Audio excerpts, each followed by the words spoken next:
too. They're 100% not ducks, just chickens. Quack. Quack. You know, everybody had such a reaction to me whenever I used to do the cold opens on Beggar Street. And then, like, so I started doing it, and they were like, no, Will, stop doing that. And now I make a concerted effort to get people like, all right, guys, making sure, hey, we're getting confirmation. Who told you to stop? Nobody told you to stop. We live. Why are for you the lying cold to our open. faces? We specifically said want to stop. say the worst thing possible. People know us. They know what we're going to fucking say. No one's surprised. Like, I would really like you to cold open on me explaining the story where I asked if they stuff it up the vagina or the butt. Will, I feel like I should sue you for defamation because I 100% never told you that. I was just say, I don't think our group ever It's like, we complained. know. We lived for that shit.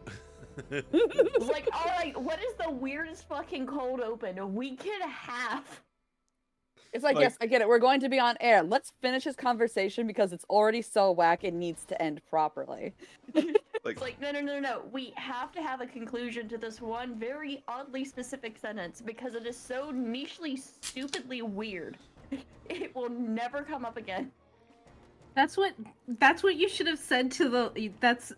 Nick, that's what you should have said to the lady in the drive-thru. You should have just been like, she's practicing her cold opens. That's such a good line. If you ever just say something weird, it's like, oh, I'm just practicing my cold open. What's That's a cold such a open? You good ever line. watch Brooklyn Nine-Nine? Watch Brooklyn Nine-Nine.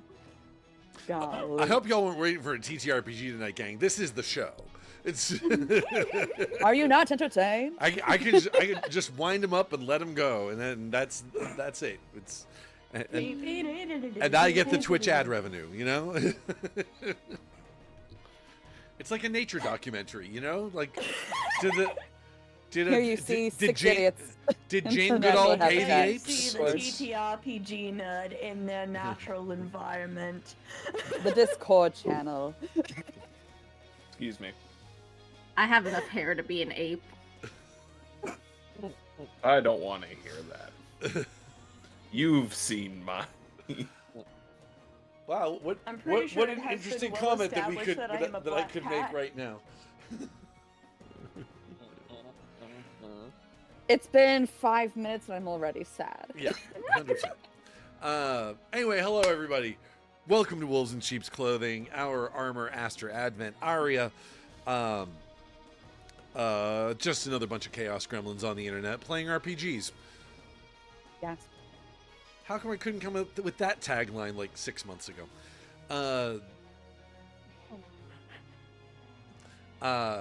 So You're doing great. That would make sense. yeah, that would like put that on a T-shirt. Just another bunch of chaos gremlins playing RPGs. Yep.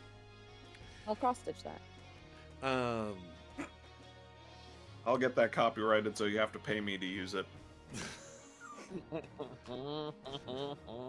You can't control my threads. And meanwhile, I have chaos coordinator things. So, it's been a couple of weeks, but when we last left our channelers, they had just finished a mission, just finished a sortie, having destroyed, or at least seriously impacted, the Shepherd's efforts at continuing starward. Correct. We had a couple of scenes of our heroes checking in on each other. Our captain sustained a considerable amount of battle damage, having lost. I'll walk it off. You can't walk it off because part of it was a leg. Listen, just can give me a hobble couple of ibuprofen and like a good night's sleep. I'll be fine. I'm gonna make sure he can walk it off. Rabbi just took another sacrifice. Every day he's hobbling. It's-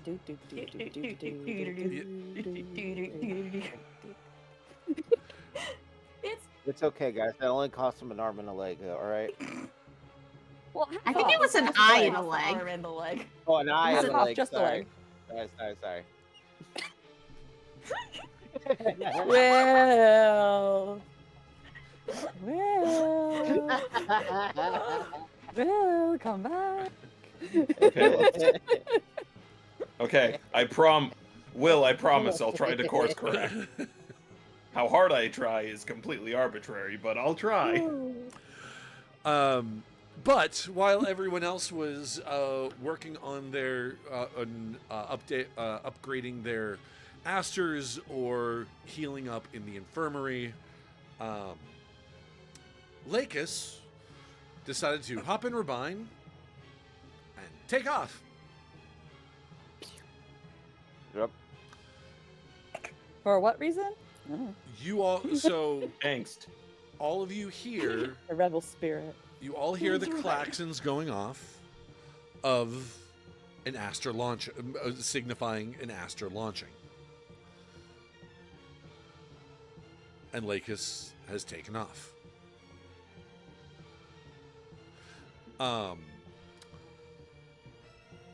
The only person who doesn't hear those klaxons is Cohran, who hears, who hears one of the people on the bridge. Captain, did you clear Lakis for departure? Are they going on? No, I did not.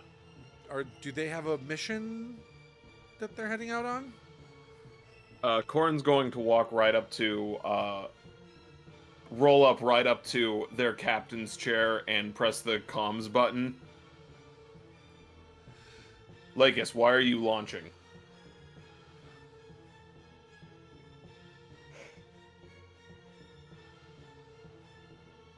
Question is, would Lakis respond right away? It's giving teenage angst. You're gonna leave him on red?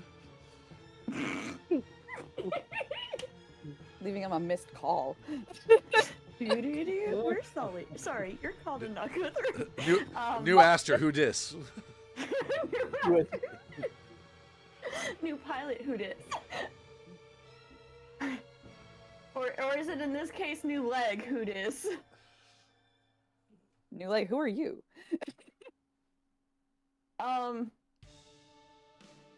You don't get a vocal response yet. You get a text message back.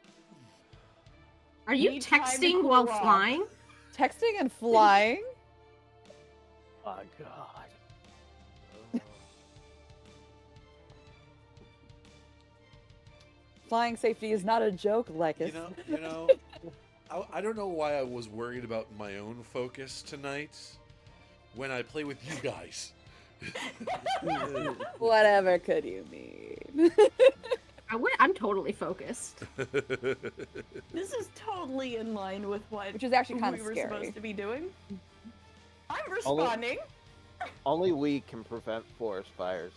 So what message do you The send? Elder says otherwise. Thank you. What message do you send back, Lakis? Lakis says, "I need a minute to cool off."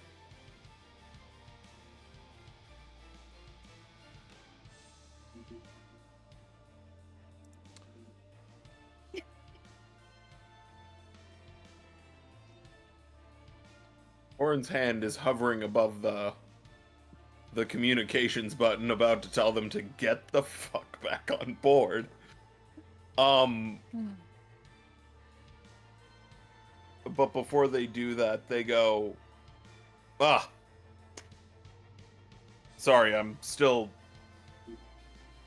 I ordered Lakis to go on a quick reconnaissance mission.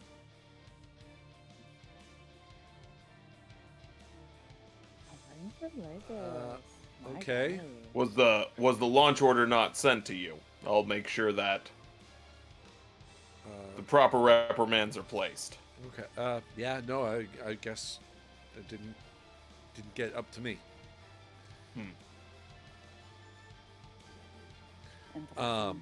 Electo and Draco. You hear those klaxons? Lakis Hear is the what? the sirens, the klaxons, the wank, wank, wank. The Oh yes, the duck calls. yes of The Adventure Time Penguins. Wank. Gunther.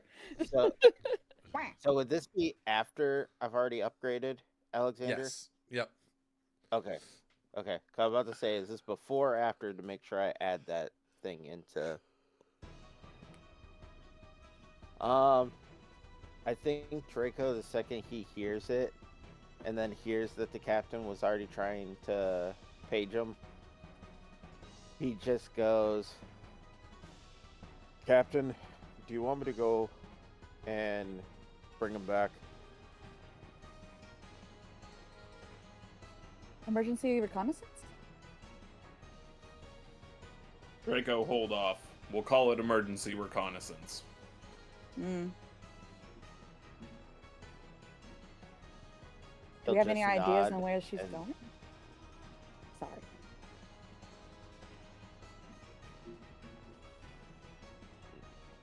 Of course I know. I'll be- They're on a special reconnaissance mission. That is actually what Lakis would be doing with this, to be fair.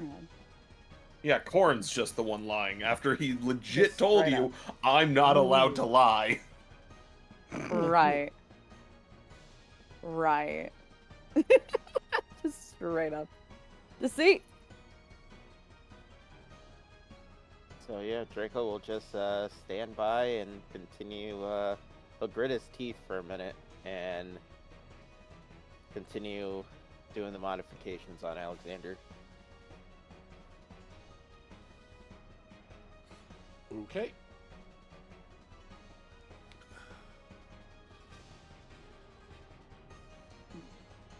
You're continuing mods, and Electo, what are you doing?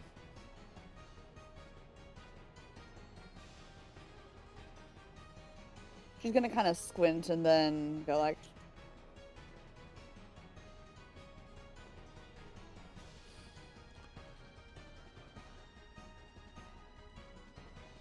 probably, she wouldn't go after Lacus because she's like that. That wouldn't make sense to her in the moment. It's like, okay, whether I believe Cohran or not,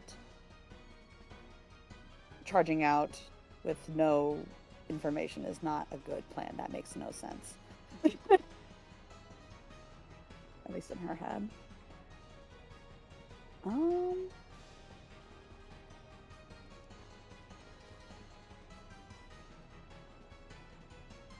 not entirely sure. We're still doing like downtime activities, or have we finished the downtime activities? Oh no, we finished the downtime activities because it's. Just wanted to make sure, like, are we completely out of that stage? Yep. Sprocket's making proximity mines. Clarify. I am somehow unsurprised by this knowledge. I don't know what you're asking Sprocket to clarify. They're making proximity mines. That's pretty fucking clear.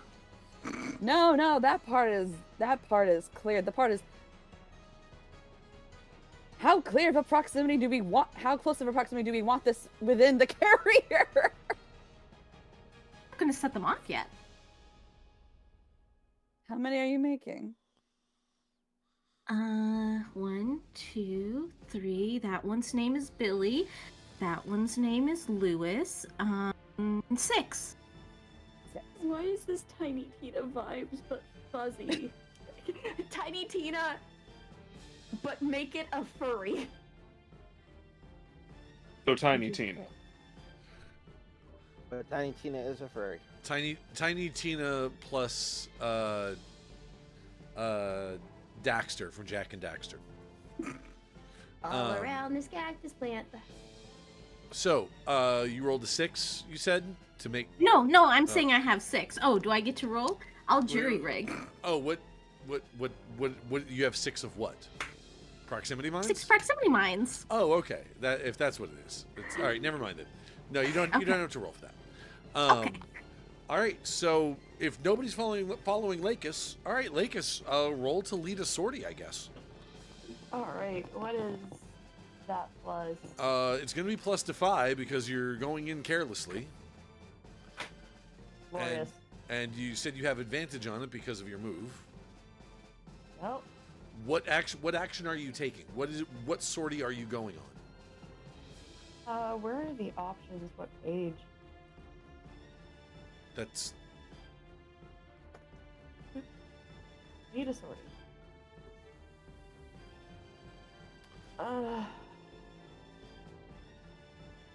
Again, I think Lacus is probably just like a reconnaissance to see what's going on around us, and also literally and figuratively stretch their legs. okay. All right, let me see. He's doing jumping jacks in the air. Okay, let me see who I'm gonna have shoot you out of the sky. Oh Lord. This is what you're doing. You're leading a sortie. You're going like Oh, Lord of mercy. while Lakis in character may be going out to just kind of, Chill out. to go chill out. You are doing this to lead a sortie, which means it's mission time. And Yep. if we don't have a pre-existing mission, that means you're going to go out to get a little air, and a little air is going to get you. He says plus to 5. Plus to 5. Listen, Will, I defend your actions. Because those are 2 6s. It makes sense. All right, so that's 12.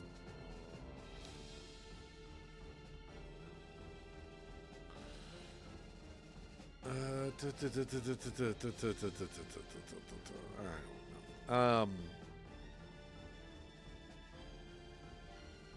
No, it's a 13 because I got half plus 1 to 5. There is no difference between on the outcome between a 12 and a 13. Okay.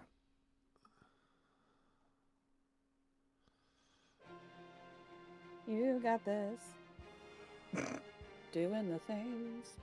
Why did you say that in the Hot Pocket? Everything I say is in the Hot Pockets theme song. I can't get rid of it. The jingle's in my blood. I don't even eat Hot Pockets. Stop injecting yourself with the jingle. I just don't understand. I cannot. Phrases I was not expecting to hear today. Stop injecting yourself with the jingle. Jingle jangle. It's so catchy though.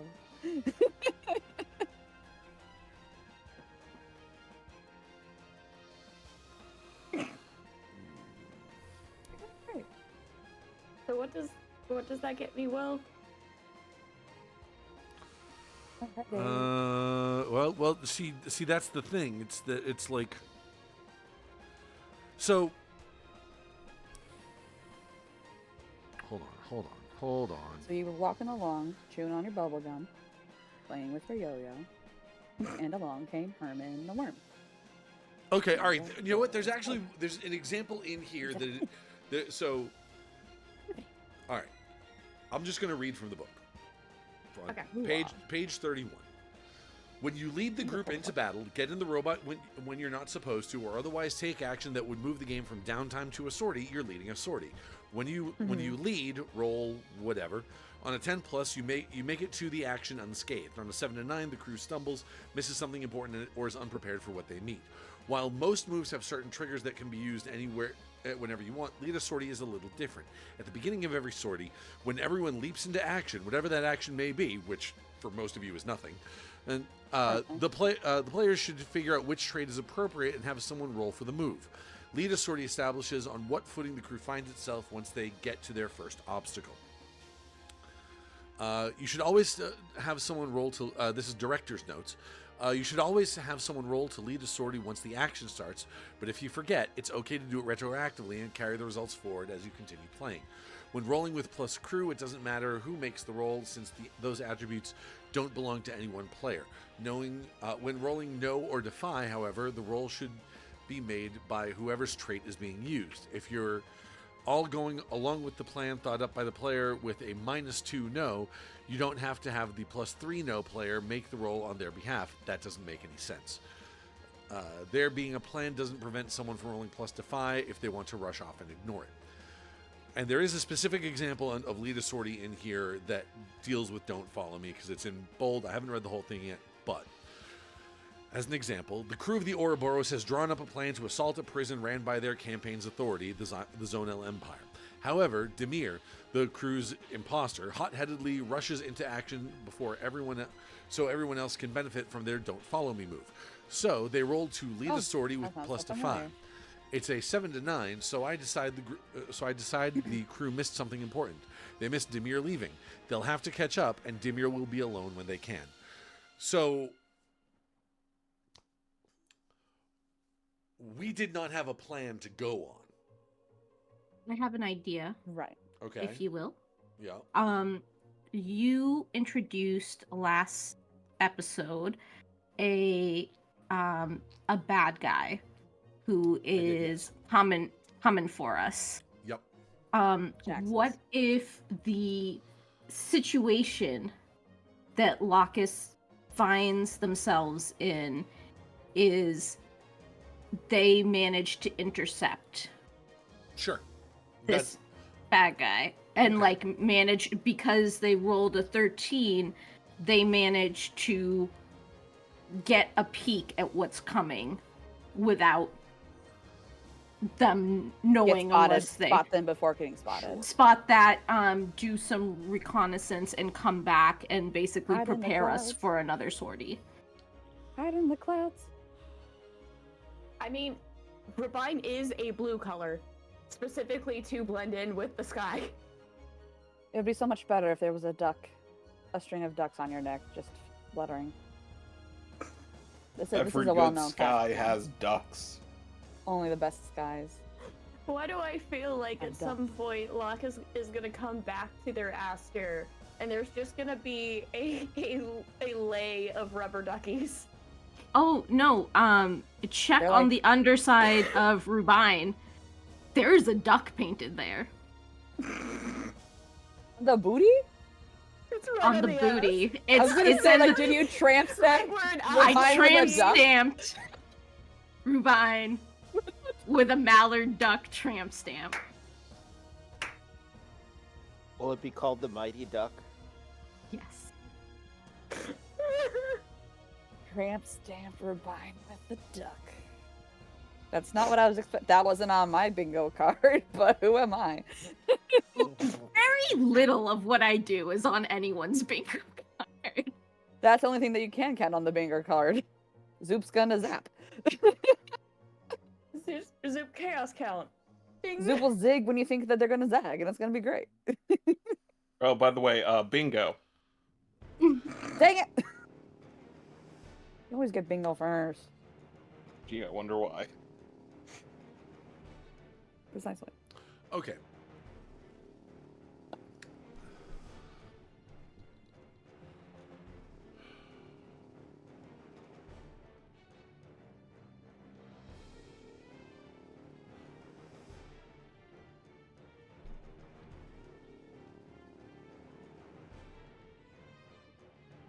You look so eager, Alyssa. Just like, ooh, tell me.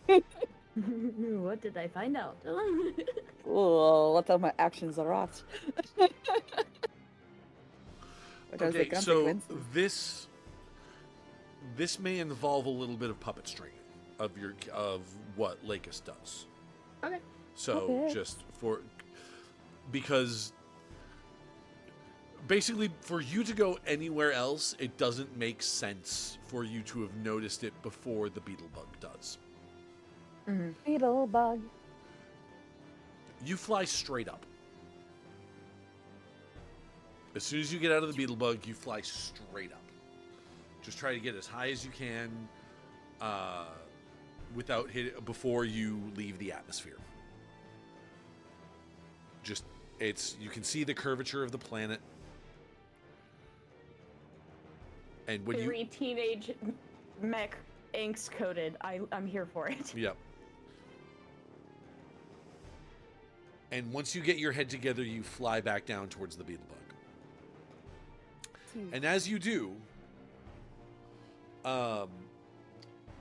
you can see sort of seemingly tailing it is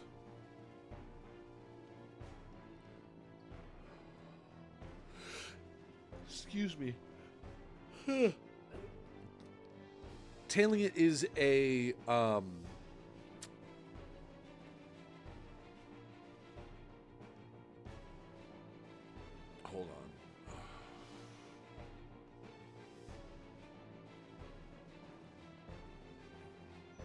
Beetle.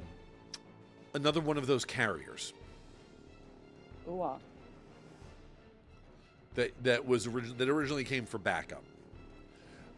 This one looks a little bit different though. It's a little bit smaller, a little bit more aerodynamic. This one is clearly design. Probably doesn't have nearly as many Asters on board, but it is more maneuverable than the other one is. The other one was basically a flying aircraft carrier. This one's a little bit more tactical.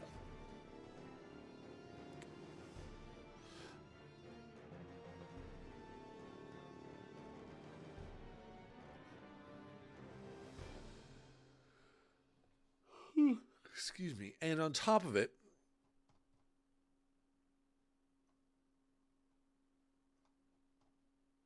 on top of spaghetti. standing on the area dedicated to... Okay, there we go. Good. Dedicated to other flying machines and the Asters is an Astir.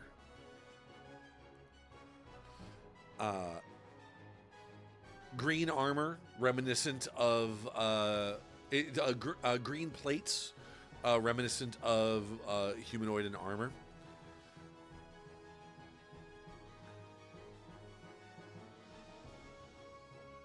And as it seems, and you can see it as it's getting closer to the beetle bug, because it is moving at a pretty good clip. The Astir on the back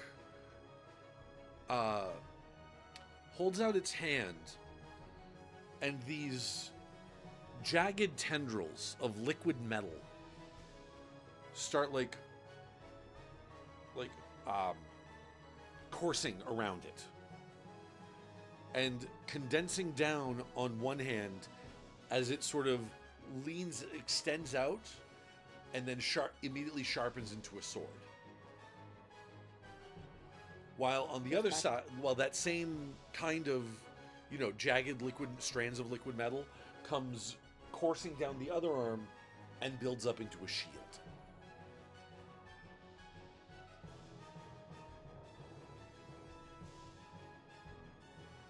That's legit. That's spooky, spooky. Yeah, Lacus is going to report down. Captain, we got a bogey. Hi, Ezri. Yep, we clearly have a bogey. As we heard a bogey, and it was like me. I am Cohran. the bogey. Cohran has since moved to the captain's quarters to kind of go like, oh my god, I'm captaining children.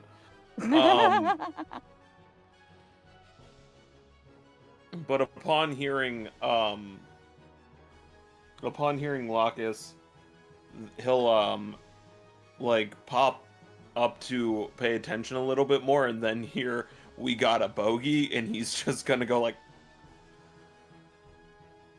Lacus, repeat your last.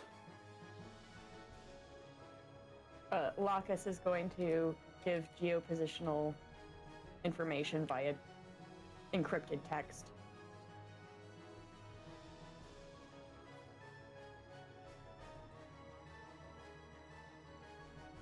Would it be okay if Draco just hops into his Astir and just shoots out since he's right by his Astir?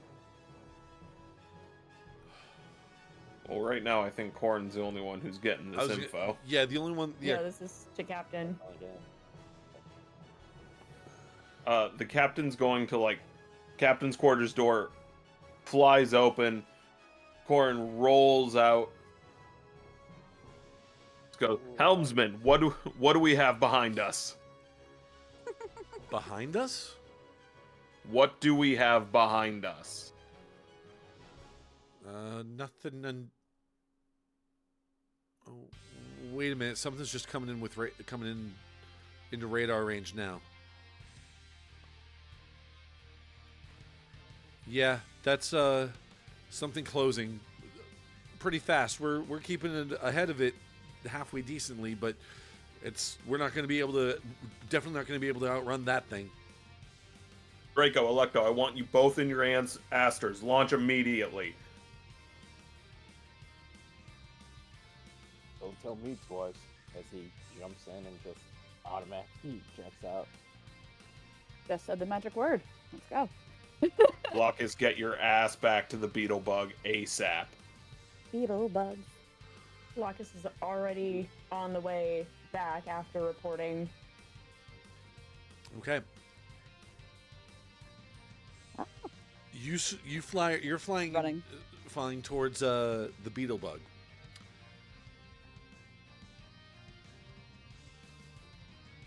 And you're sort of keeping an eye on this thing.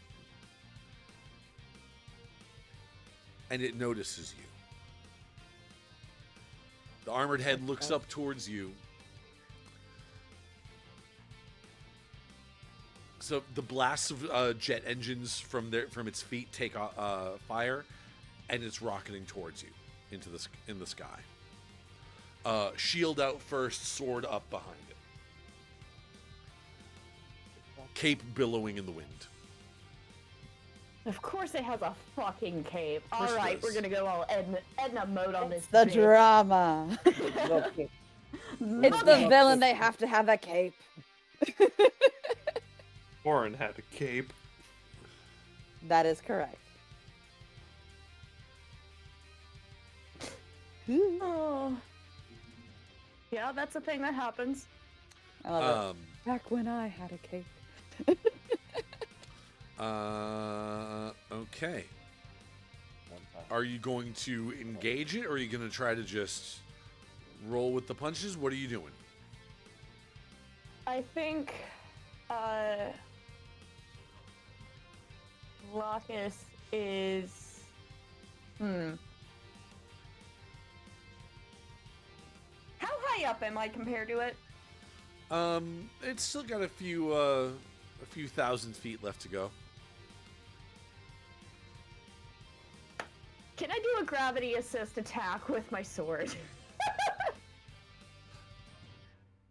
If you're going down, any attack is a gravity-assisted attack when you're flying something like this.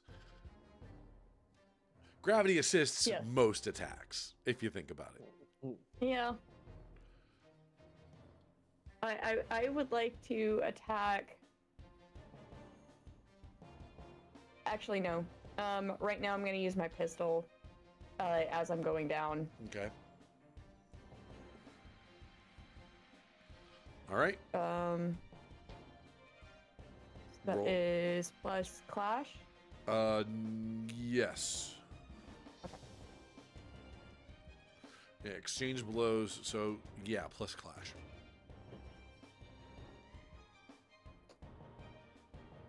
That is 10. Yes, 10. Excuse me. 10. All right, that is a complete success. Either your opponent takes a risk, or you take a risk and put your opponent in peril. I'm gonna take a risk and put the opponent in peril Okay, because I want to set up for the other Asters to be able to get it. sure. Don't make me have to fly and grab you out of here after.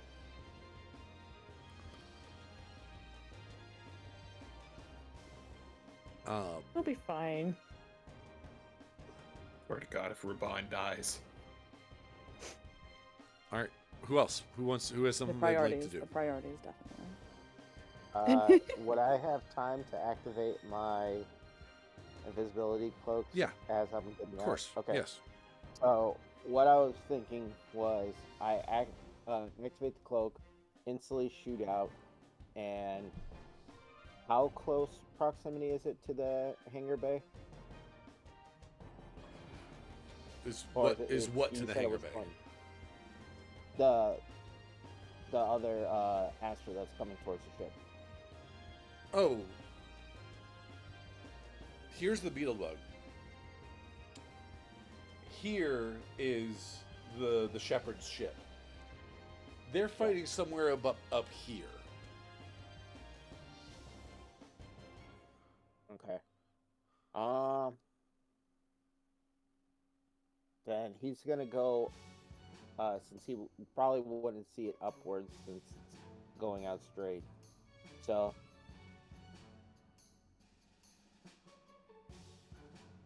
see Oh, no. the shepherd.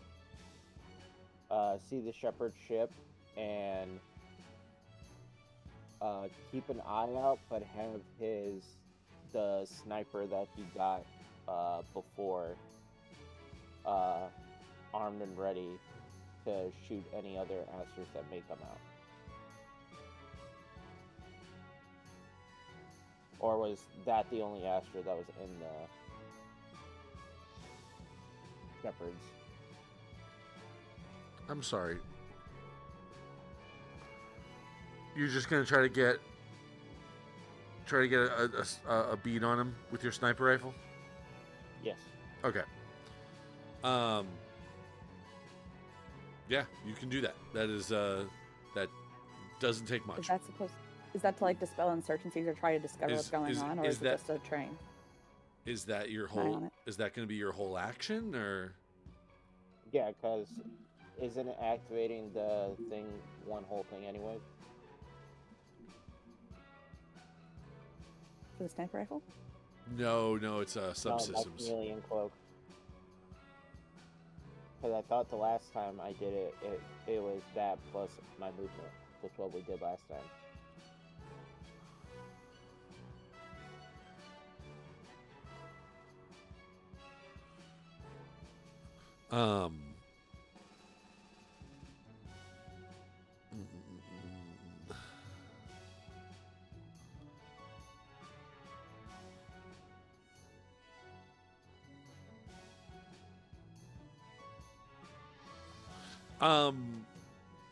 Yeah, subsystems you can just do. It's not. It doesn't take a whole lot of effort to sort of fire them back up. It's not. Doesn't take a roll or anything like that. It's like it's just it happens. Okay. Then yeah, I'll just basically go invisible. Where are you perching? I'll probably be right on top of the beetle bug. Okay, you're not really going to be able to get a good shot from the top of a evasively maneuvering airship. Yeah. I understand that.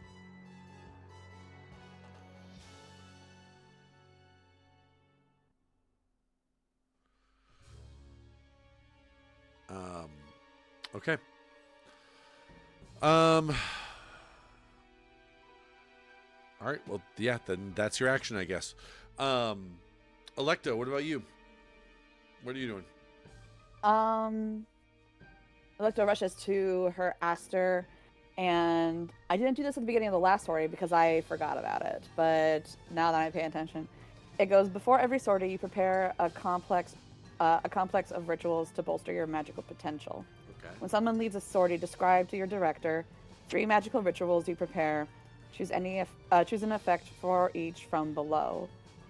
Any remaining rituals expire when you prepare new ones. Okay. Would I be able to set up to have those rituals prepared, or is it a little bit too late to say that was? It's a little completed? too late to have it to do that right now. Normally, like I said, like you said, normally that would be the kind of thing while you're still sort of planning for a sortie. You got thrown into the deep end. You didn't have time for that. That makes sense. Just wanted to make sure that was a thing. Yep. Okay. Would you folks talk amongst yourself for just a minute? I'll just be a couple of seconds. I'll be right back. Oh yeah.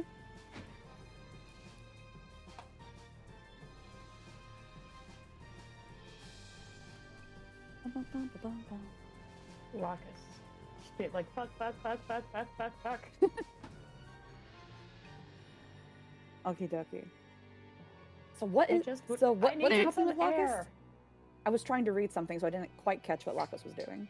Locus is about to fight with the Capt Astir.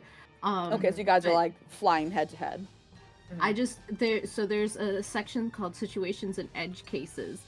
Oh and, Lord. Your favorite place to be. In situations where you have the opportunity to cause harm, but no chance of failure, or where failure does not matter, like taking pot shots at a launching and fleeing ship, wrecking a stationary Astir with mundane equipment. Take the tier difference between you and your target and roll a d6. The result is the amount of minutes of uninterrupted work in those circumstances you need to inflict a peril. It is, of course, up to your director whether you actually have that much time. So, for example, let's say you are tier 1, loose in the guts of an authority carrier, tier 5, with decent cover and a box of tools. The tier difference is 4, and your die result is 5. That means it takes you 20 minutes of uninterrupted work damaging the ship's internals to inflict a peril. Oh, golly. All I can imagine here. That's a termite in the tree. Sprocket loose like a fucking like Willy Wonka Hunger Games squirrel, going at it with tools, MacGyver style.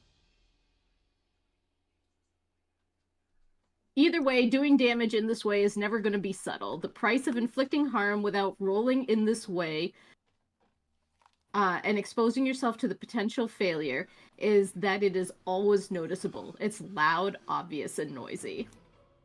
So just a good thing for me to know. All right, sorry about that, gang. In case of future things. Don't worry, Will. You didn't miss much. Sabria's just planning a bunch of chaos. Oh, As per usual. chaos, war That's crimes. nothing You new. know, it's Zoop in the game. Zoopity-doo. 100%. You are not wrong. You are not wrong at all. She is hands down one of my favorite people to have at a table for just that reason. 100%. Anyway, sorry. Where did we leave off? Electo, you were about to take flight, right? Yeah. About to shoot out and head out. Yep. What was that ritual thing that you were gonna do again? I mean, I know I said it wasn't gonna have time to do it, but you could have been like starting it and just wrap it up real quick before taking off. Maybe what was Yeah, it's like when someone leads a sortie, describe to your director 3 magical rituals that you prepare, and choose an effect for each of them from the list below. Any remaining rituals expire when you prepare new ones. If you want, you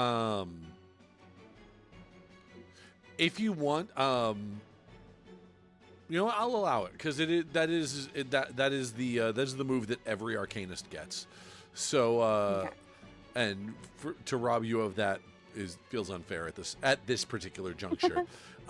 We can say that you were sort of working on it when everything went sideways. Right. Okay. So that you Okie dokie. you can sort of what does it look like for you to wrap these rituals up?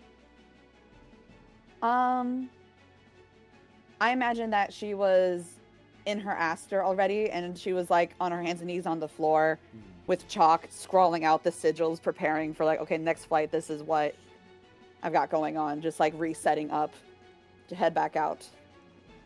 Okay. In that way for whatever happens. And then like heard the blares and like Cohran just going, time to go, just goes, okay, starts getting up, dusting the chalk off and collecting herself. All right, cool. All right, so you take off. Your Astir is now in the air. Where do you go? She's shooting off directly towards Lacus and the oncoming person. Okay. I don't know if in a turn she'd have enough time to get there, or if she'd be able to make a move at range with like range. Who are you? Are you going? You're going after the person that's going for Lacus? Yeah. Okay. If she sees Lacus and some random, more than just your average grunt-looking Astir, like shooting at each other to start contact, she'd be like, okay, we're gonna support this. All right, and you're gonna charge to engage. Yeah. Okay. She's trying to have Lacus have someone right beside her to be able to Sure. do things. Because if Draco's up doing ranged crap, she's like, I want to get up close and be back up. All right, go ahead and roll to exchange blows. Energy. Exchange All blows. right, that's a self-care combo from numbers too, so everybody stretch it out and get some water. Is exchange blows defy or clash? Clash. That one's clash. Yes. Okay. Bum. That is a 3. A 3. Okay. That is a 3. Mark experience. Yay. That's another spotlight for me. And you, Lissa, you attacked this guy once already, right? Yes, I took a risk so he would take a peril. Okay, so what did that look like? What risk did you take? I'm probably putting myself out more in the open for that carrier to potentially see me. Okay. And other Asters to come at me. All right. And what did you do to hit him? What kind of damage are you doing to him? Let's see. I used my pistol, so that says.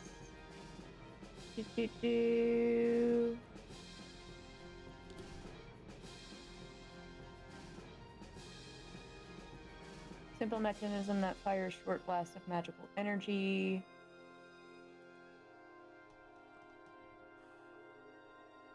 Serving is no. Okay, let me look up. Force Knife 3 is technically what that falls under.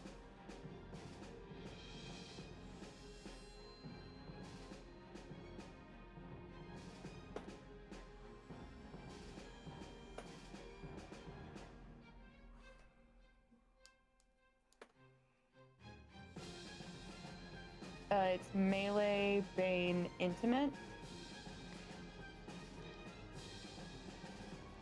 Melee, bane, intimate. Hold on.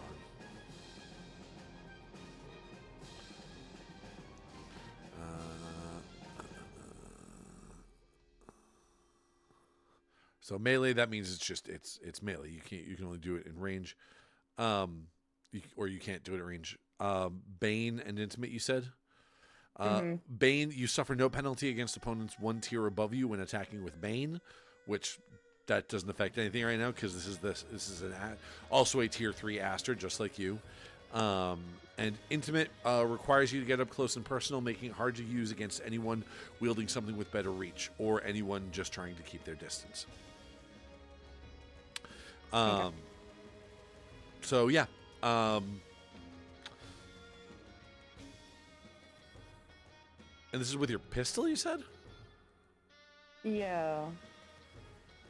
Why would pistol be intimate? That would be a Yeah, range. that- It says. Is it your counts dagger? Under Force Knife. It counts under Force Knife 3, but the way they wrote it said it could also be a pistol. Because I copied, like word for word, what it said on the thing when I made it. What's it called? It's. Maybe I copied the wrong. Yeah, it's Force Knife 3 pistol. Force knife? I'm just gonna pull it up real quick. Yeah, that's what I'm trying to.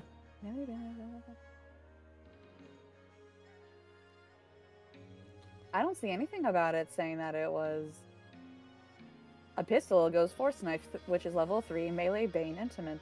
Short for an Astir, blades jacketed in a layer of magical energy. Force blades are good for when you find yourself up close and personal. Hey, stop that, cat. Might also be throwing glaive, charged hatchet, enchanted daggers. I might It looks have like it's copied just the up wrong close. thing, then. You might have like copied over like parched something else, and then it just because force knife just looks like a full-on close melee combat. Yeah. What the fuck did I copy instead then? Because I definitely don't wanted it know. to be slightly ranged. I don't know.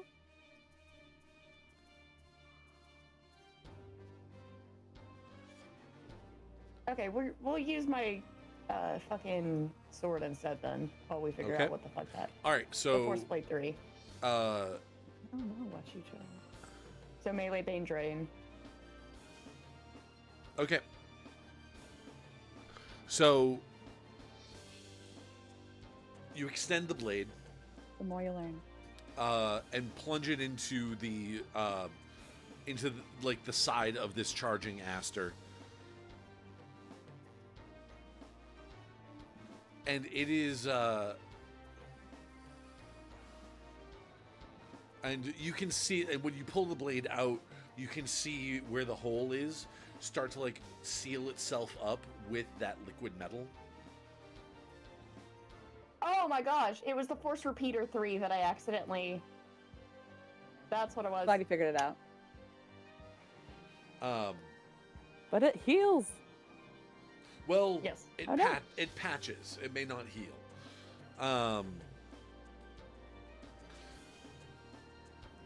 And so as it's sort of backing up from that, Electo, you charge in with what weapon are you using? Her glass glaive. Glass glaive. Okay. You charge in, and as you do, you're about to hit him when he pushes away from, like, basically pushes Lakis away, creating a space between the two of them that you fly right through. Right. And Phew. and as you do, that he takes that sword hand Mhm. and sort of launches it out towards you. And Rude. The blade extends, Ah, shit. wraps around the leg of your Astir, and then he starts spinning you around. You just hear, like, from the comms, this was not the plan. Whoa! So tragic. Helicopter, helicopter. Helicopter, helicopter. I was just thinking you spin me right. What was that? Like, you spin me right, Right round, around, baby, right baby, round. around. Like a helicopter right around. Tragic. But I love it. And you guys are now considerably closer to the ground. I've been And so snatched. after, spinning you around a few times like that, he sort of comes back over and slams you into the ground. Oof. You're currently flying over a desert area, so it's all sand. But when it hits, it creates almost like a cannonball, like this like burst of sand, like rock, like explodes from the dunes. 100%.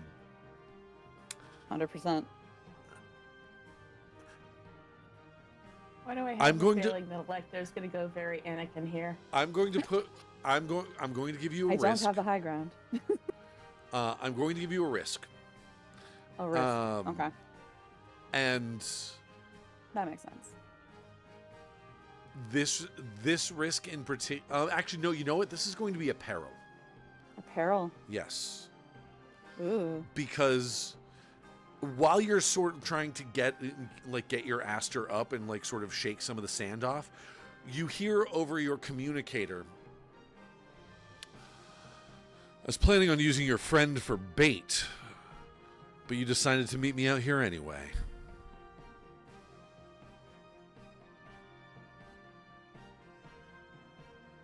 Son of a motherless goat. Okay.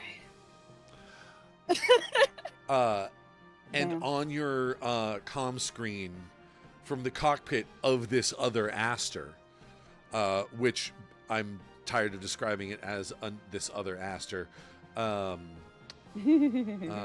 was I'm just using one of the sample ones from the book. Cool. And the name Some of the ones in the of book are it- really cool looking. yeah. Well, the one They I'm really using, are. it's called Protean on page 97.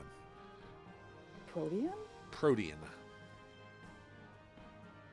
I'm nosy, I'm looking Yeah, at it. this one is certainly not one of the Shepherd's mass-produced pieces. Oh, that motherfucker.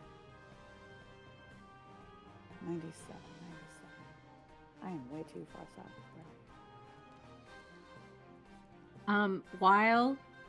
While Abby is checking that out, can Rocket and Corin get a little bit of action? Absolutely. Oh, fuck. Yeah. Excellent. Cohran, what are you doing?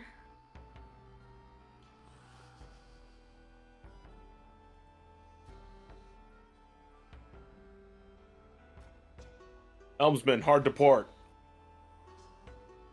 Aye, Captain. And takes what would be the piloting controls on the Beetle? You know, it's actually a set of controls. It's like a set of 2 levers, but with the handles sideways like that. So like in order to go like hard to port, it's like one up, the other down kind of thing. Like it's that's the like. So we're making a very hard left turn. I'm trying to get 90 degrees because I'm gonna full broadside this other. Lord. Okay. The carrier or the carrier. Okay. So yeah, he shifts the levers, and everything just sort of like from outside we see the beetle bug, like one of the wings slows down, the other one speeds up, and it sort of makes it do this sort of like mid-air pivot. Sprocket. As soon as sorry, go ahead. I was gonna say as soon as we're like 90 degrees, I was gonna get on comms and say all port guns fire. Ooh. While this is going on, Sprocket, what are you doing? Okay. Sprocket would like to. Does Sprocket have drones? Lord. I don't know. Does Sprocket have drones? Sprocket has drones, Okay. and Sprocket's drones are made so that Sprocket can control them from inside the carrier and send them out to do little missions. Okay. And in this case, Sprocket would like to send one of its drones holding a proximity mine to try to enter the other ship. Try to enter the other ship. All right, the other ship is still a ways off. The other ship is keeping its distance. So Special delivery, death. The drones are not particularly fast. They're meant for short range. Like, there's enough range on them that they will get that far, but it's gonna take a little while. Because just they don't go that fast when they're out there, you know.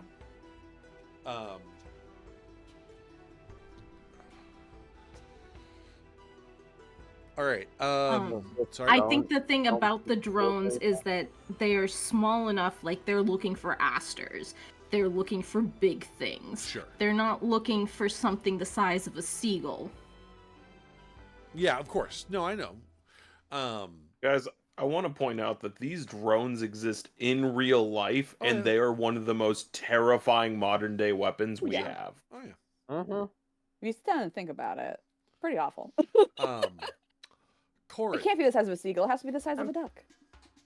Cohran, I would like you to roll plus crew for me. Just a little bit bigger on average. Your crew, I believe, is a +2.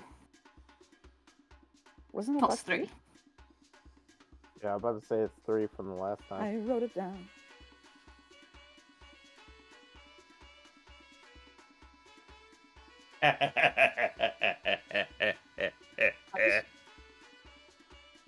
Naval combat. That's a 13. Lord. 13. Okay. Oh, Santiana came away, Santiana. So you open fire on the side of this thing. So good. Do you want to give it a peril, or do you want to give it a risk? Do you want to give it a risk, or do you want to take a risk and give it a peril? We'll take a risk and give it a peril because I just revealed the side of my ship to this thing. Sure. Also, Will, should I roll for something since I was still on top while it was doing its Tokyo Drift move? Yes, you should. Roll Weather the Storm for me. That is... What thing? Fucking magnets, how do they work? Defy, know, or sense. Magnets. I'll do I'll do no. Actually, no.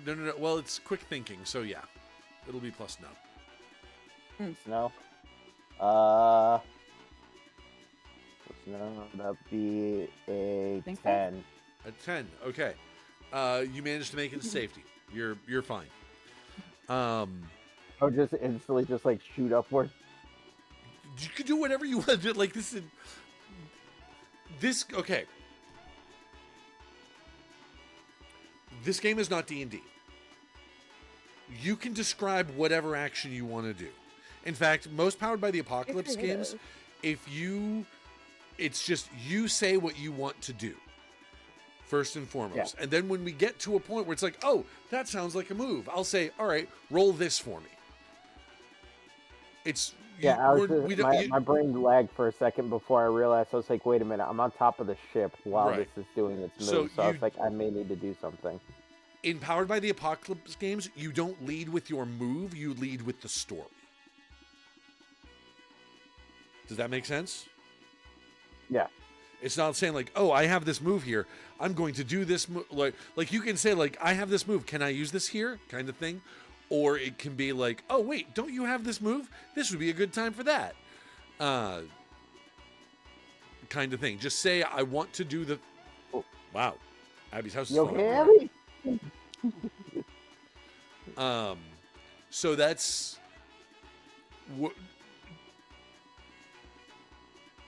There are no saving throws in this game. There's no hit points in this game. This game is entirely narratively driven. It's about telling a story first and foremost. So don't worry too much about moving through difficult terrain or attack bonuses or penalties or anything like that. If shit sucks, I'll be like, shit sucks right now. You're going to have a hard time rolling this. And this game has rules for that. Yeah. But once again, it's more narrative than anything else. So, you rolled to weather the storm. You got a 10. You made it to safety. All right, hold on. Let me get some of the details now. Details down, because you also gave apparel to the Protean. Oh yeah, let me mark that I took a risk on that. Yep. Gotta mark that off. Lissa, when you attacked him, you took a risk as well, right? Yes. All right. I'm assuming I didn't get to clear my peril of you never get out of an explosion in one piece. I thought we had cleared that. Isn't that what being in the infirmary was for? Was so that you could clear That that? was when you lost your leg.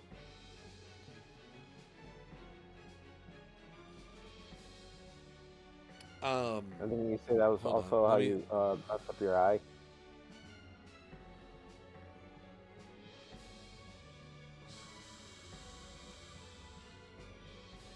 All right, where is it? Downtime scenes. Here we go. Infirmary, clear apparel or swap a part.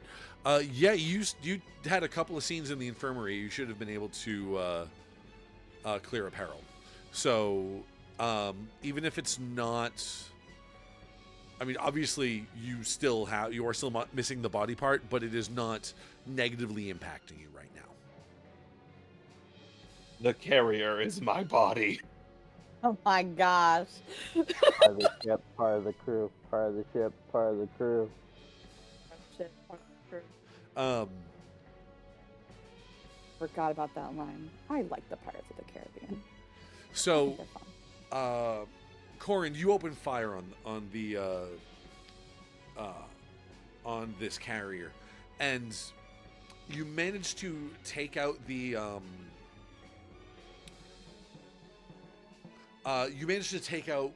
there's a radar dish on there. You're not exactly sure what it's there for, but you take it out. Removing any part has got to hurt them somehow, you know. But at the same time, 2 more Asters launch from the carrier. And these are similarly decked out in not atypical Astir designs from the rest of what you've seen from the shepherds.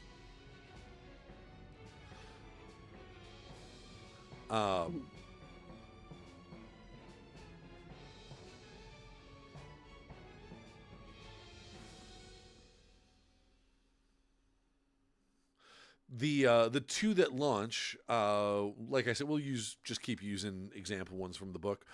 Page 93, the Advent, and page 95, the Tarrasque.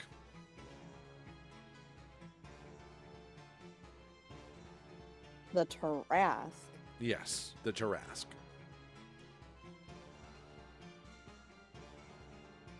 Oh lord. This gecko-looking motherfucker.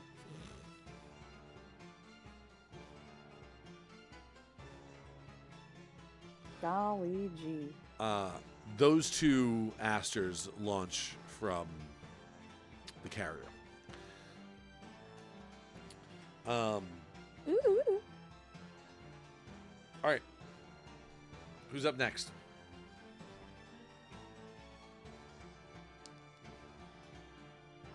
Who has something they would like to do?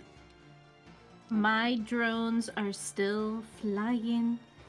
They're 6 little seagull-looking drones, and they're flying. And once they get to the other carrier, they're all gonna latch on near an air duct. Okay. I hate seagulls, so these are thematically appropriate. Okay. I know we're in a desert. They're so aggressive. Seagulls. Stop it now. You'll find seagulls fucking anywhere. They're all over Michigan. Mm-hmm. Are you 3 hours from like Lake Michigan? That doesn't matter. There's a seagull. Trying to get your fries. It's trying to peck your eyes. We're surrounded by seagulls all the time in Michigan. We don't have pigeons. We have seagulls. That's basically the long. I really want to hear how Will describes this scene. So confused. Yeah. Zoop. Yes. Lord, these little landmine thingamajiggers. Give me an exchange blows roll, except you're going to roll plus no. Plus, no. That exasperated look. Except you're gonna roll plus no. It's a 14. 14. Fucking hell.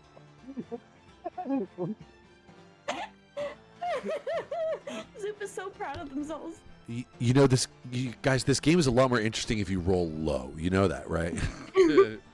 Will already you been put the trying. 2 worst That was people last session. on the carrier in charge of carrier combat? It's doing great.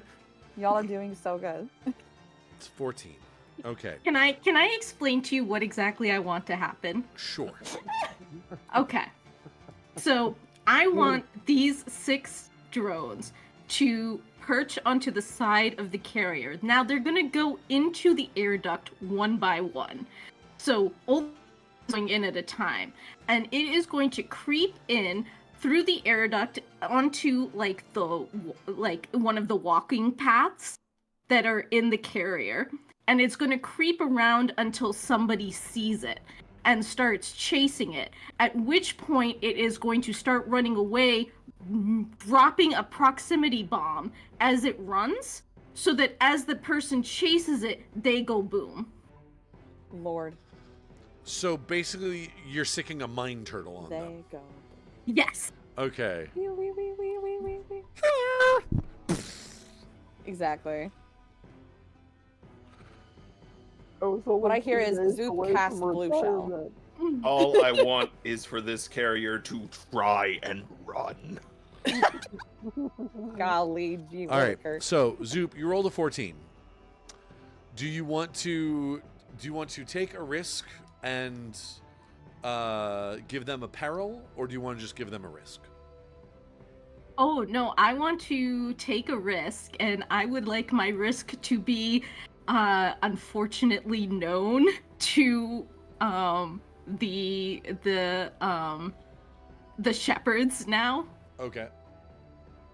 because I accidentally left my mark on all of those drones, and they're gonna find them. With Listen, love. it's only a surprise Sprocket. attacks once. But goddamn, you love. sent a message. Okay. From Sprocket. From Sprocket with love. Eat dirt. For future war crimes. Coldest regards, Sprocket. All right, who's next? Draco's gonna go after the chameleon Astir. Okay. The Tarrasque. Okay. You gonna try to shoot him, or you gonna go running? I'm gonna put my gun back and pull out the saber, Okay. and since I'm still cloaked and haven't done anything, I'm gonna try to sneak behind him to attack.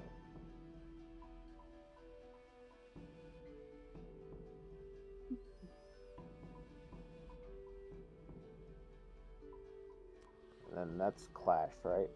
Yes. Fuck him up. Mess him up, mess him up, mess him up. Woo! Clash. That is a 11. 11. That's another great success. Woo! I'm changing my dice every single time, just letting you know, well, I'm not using the same dice. Go ahead and oh wait, what's your approach? Profane. Going, like I said, I'm like sneaking around. No. Behind it. You're the origin of the attack that you're doing. It's like arcane, profane, mundane, elemental, divine. All the aims. Give me the second. It I is could have sworn that you said that you were melee, profane. bane, and drain. No. It's part of your. It's your core. It's your Astir core. It's your Astir core. Oh, the So Astir core is, mine's technically mundane, for example. Elemental. Elemental. Okay. Elemental. I don't like the fact that you asked that, Will. It's always important to know who you're beating up.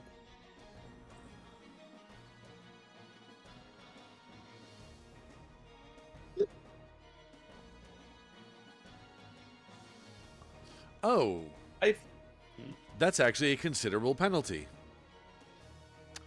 So when To you me or to it? well, you said yours is elemental. Yes. Yeah. Does he have disadvantage? No. It's worse than that. It's desperation. Oh shit. You're sizing up a fight. You can't. All of your sixes counts as ones. Shit. Oh, so that would Heckity be heck. that'd be a 6 then. That'd be a 6. You gotta All get right. away from that. That is a You gotta miss. get away from him. I got a 6 and a 4. You got a 6. Okay. Then yeah, that is that is going to be a miss. You open fire on the Tarrasque.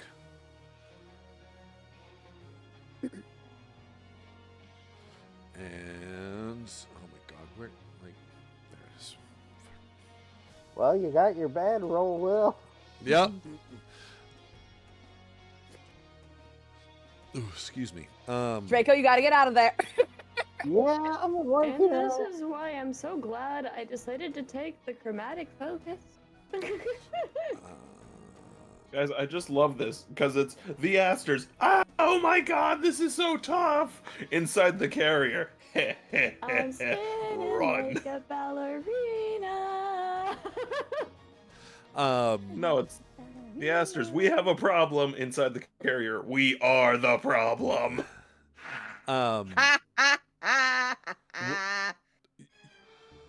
That's the team So sweatshirt the right there. Tarrasque,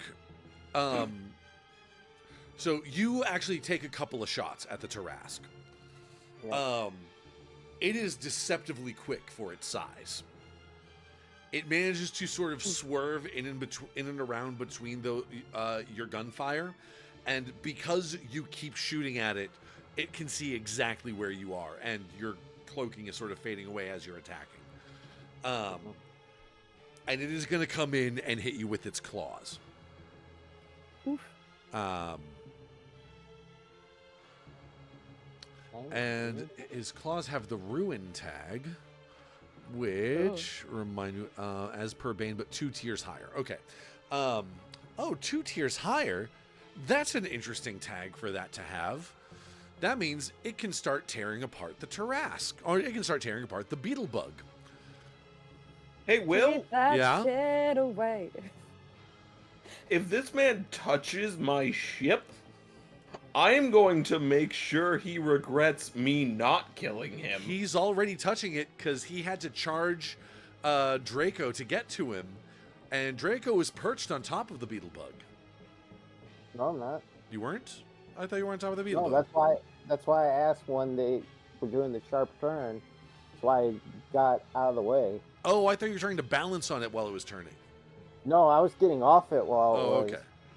Then, So you're trying to launch while it was turning? then you shouldn't have had to roll for that. That's because you were getting off. That's the easy thing to do. Well, I didn't know. That's why I was confused at that point. Right. No, we know. But yeah, no. So it tears into you, and is going to. Lord. It's going to give you a peril. Oof.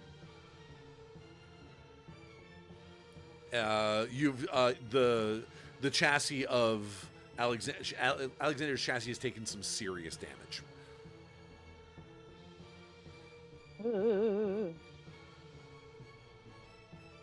It's got those claw marks. Someone else may be losing some body parts today. Never know. All right, who else? Electo, you're squared off against your buddy there. Yeah. She recognizes Jaxus's voice? Yes. Okay, just wanted to make sure that was crystal Yep. clear. Is he on the ground with her, or is he still, like, hovering above? Oh no, he landed to sort of follow her and gloat. Okay. Trying to do that intimidation bullcrap. Yeah.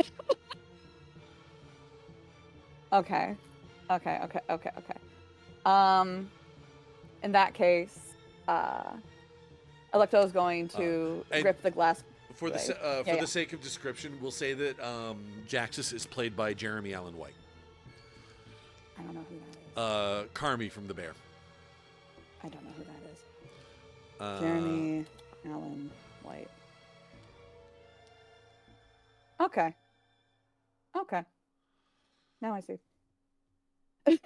Yep. I hope you realize that in the years that I've known you, every time you say some random celebrity's name, I've quietly had to Google that person because I have no clue what you are talking about. I know. And you do that at least once a session. You say somebody's name, and I'm like, who the fuck?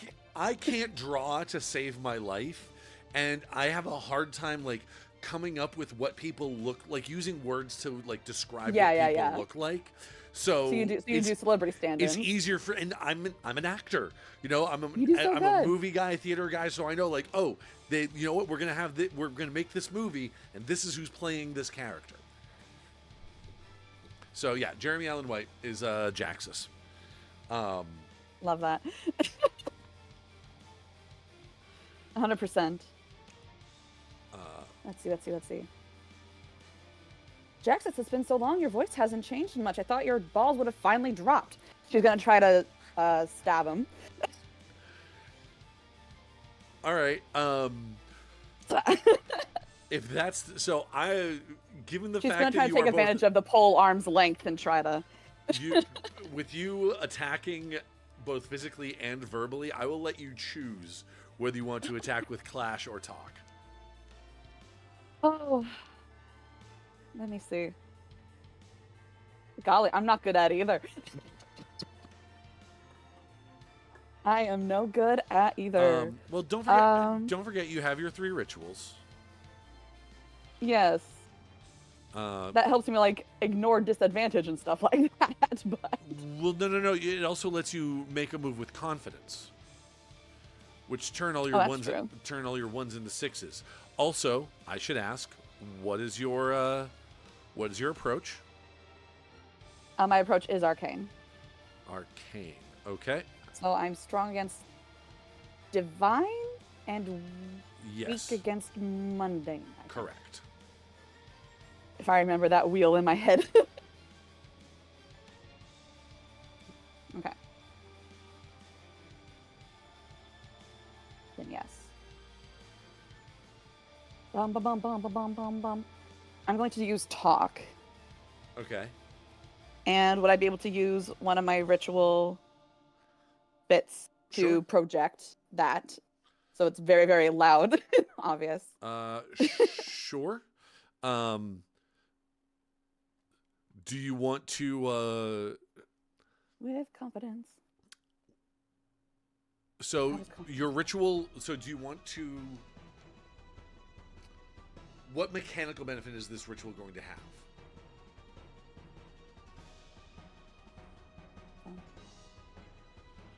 Do you want to make this move with confidence, or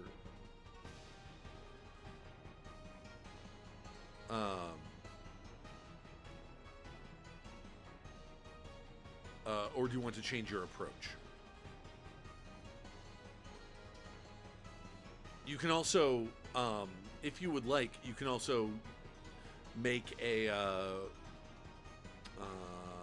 think, because you can't tell what someone's approach is just by looking at them. However, you can use the read the room move to learn someone's approach.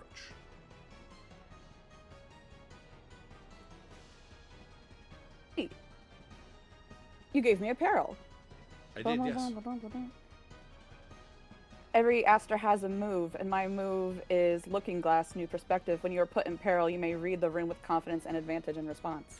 All right, go ahead. Would I be able to use that? Yeah, absolutely. Okay. In that case, I'm gonna do that. She's going to be like, okay, let's see what it's like. It's been a long time. What's going on with this? With advantage and confidence. So that means you're gonna roll 3 dice. All of your ones count as 6s. Pick your Lord. 2 highest. Lordy. Okie dokie. This how it looks when she casts when the Looking Glass goes up is that discs kind of shoot up all around Jaxis, and each one you just see for a moment like the glimpse of her eye as she's like looking over trying to find any whatevers. it's like automatically reading the attributes of the attack that just hit you. Right. Okay, roll 3 dice. Okay, I got it. So that would be a total of 10. Total of 10. All right. If the one turns to a 6 and the other one's a 4, that would be a 10. Yep, absolutely. I'll take that. So that is, you actually get to hold 3 on that. So you get to ask 3 of the questions from the read the room move on page 22. Page 22. Let me shoot over to that. Okay. Yes. First of all, approach. Okay. I just gave it a glance over, so I didn't look at it. The readings on, the readings that you're getting back from your Astir describe it as it is elementally based. The way it is controlling the flow of the way the metal flows is definitely sort of indicates its control over that particular metal on its body. Okay. What's being overlooked or obscured in this moment? What is being overlooked or obscured in this moment? The third Astir. The third Astir. Ooh, where is the third Astir? I don't know. Where is we're overlooking it? Shit. Right. Okay.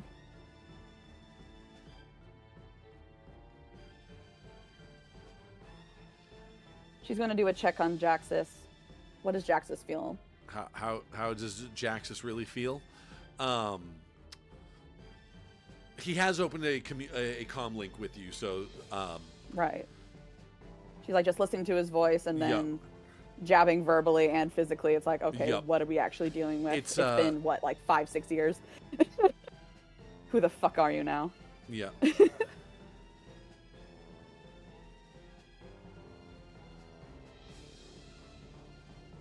Time with those outlaws has turned you into some. Time with those outlaws has turned you into something ugly. Luckily, I'm so reflective. You can look in the mirror too.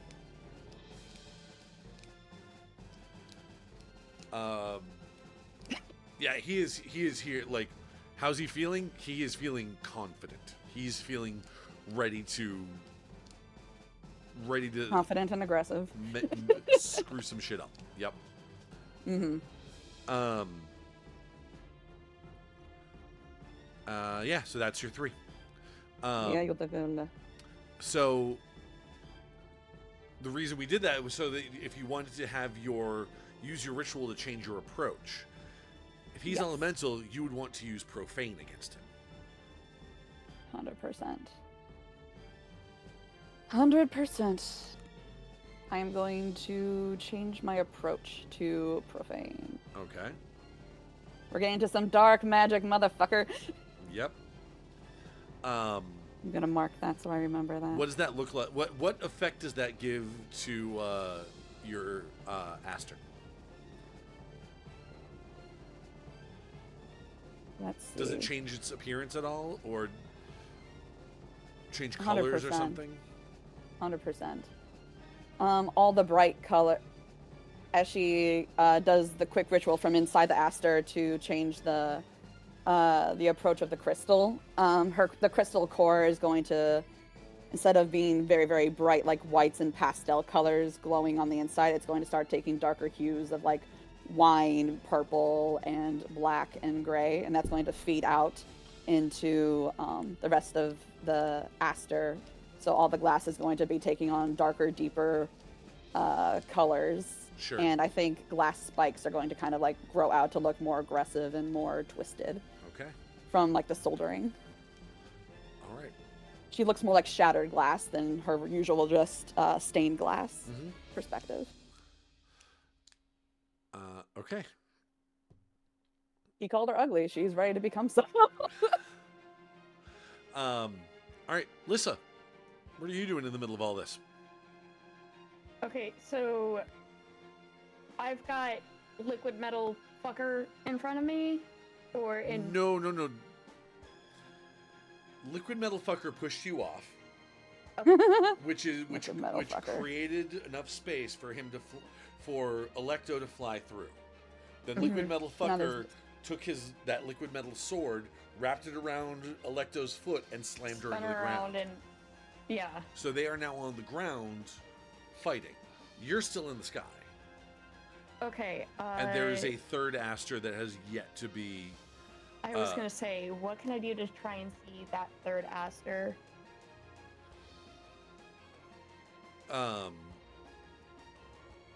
Doctor just goes, eyes on the sky. I don't know where the third one went. Let's see. Hold on. It is heading over.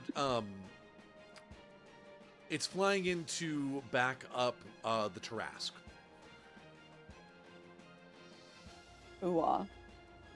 Get Draco the fuck out of there. He's just one guy.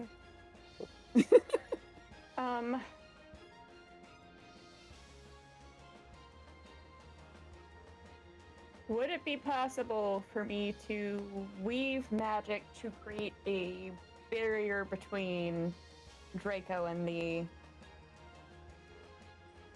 Astirs, so he has time to like get up, essentially?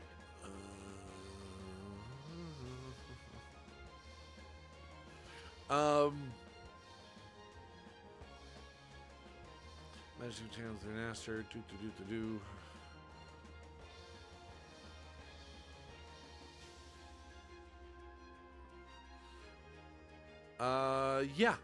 Yeah, you can do that.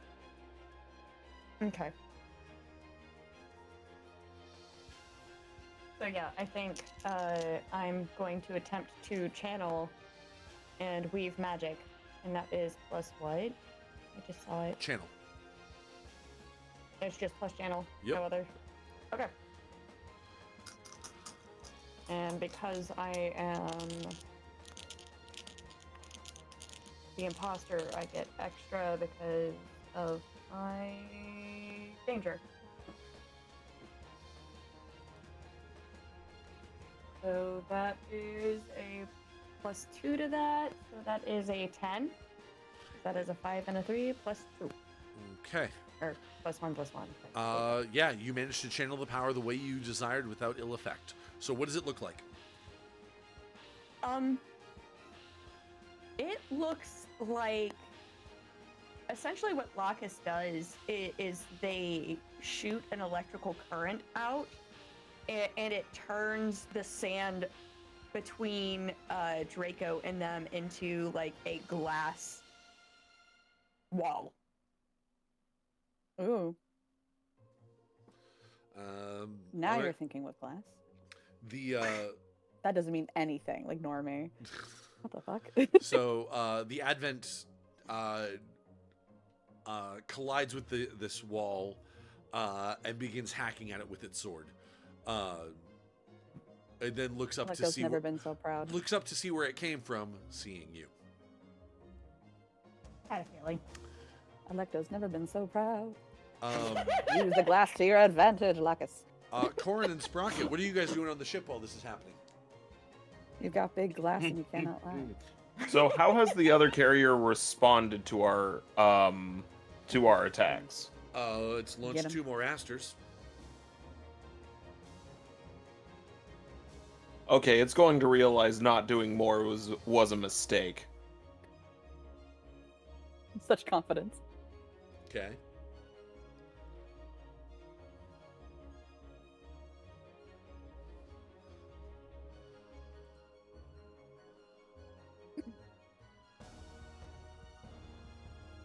Helmsman, I want to be facing that carrier. Make sure it's within our horn. Yes! Aye, Captain. Yes, Captain. Reckon, I hope Captain. I hope everyone knows I'm saying their positions and not their names because Nick doesn't know their names. Corin knows their names. That's fair. I wrote them down, but I can't remember what they are off the top of my head either. We have the ones that are probably there is probably Beverly, Shugs, and Arena. We've missed a lot of sessions.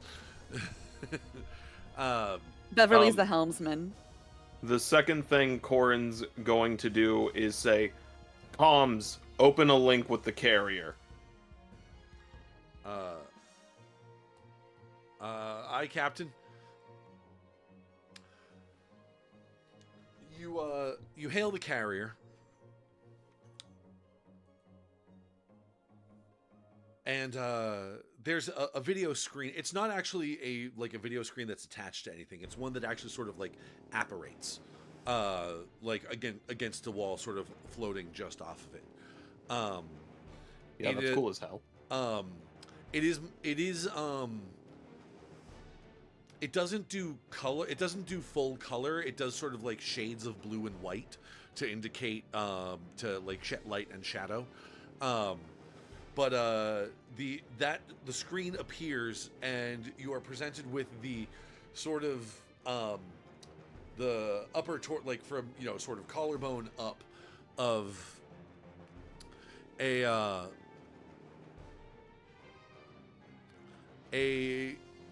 woman in a shepherd's captain's uniform. She is wearing the cap of her station, and her hair seems like, from what you can tell, she doesn't seem to be wearing her hair down. It's clearly tied up in some capacity, but without seeing her profile, you can't tell how. Fair-skinned, very like angular cheekbones, like facial features.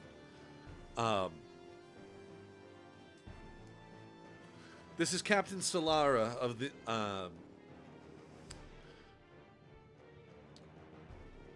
This is Captain Solara of the Shepherd's Flock. Hold on. I need a name for this ship that I didn't. SF.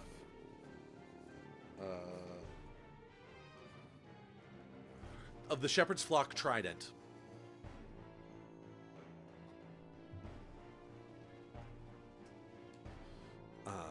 This is Captain Emerus of the Wolf's Fang Beetlebug. I am offering you this chance and this chance alone to surrender your carrier to us and to have your Astir stand down. Should you not, I cannot promise the safety of your crew or those aboard your ship.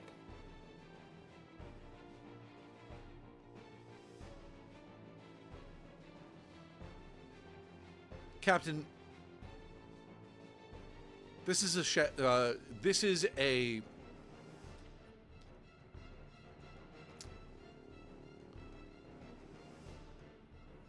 hold on a second.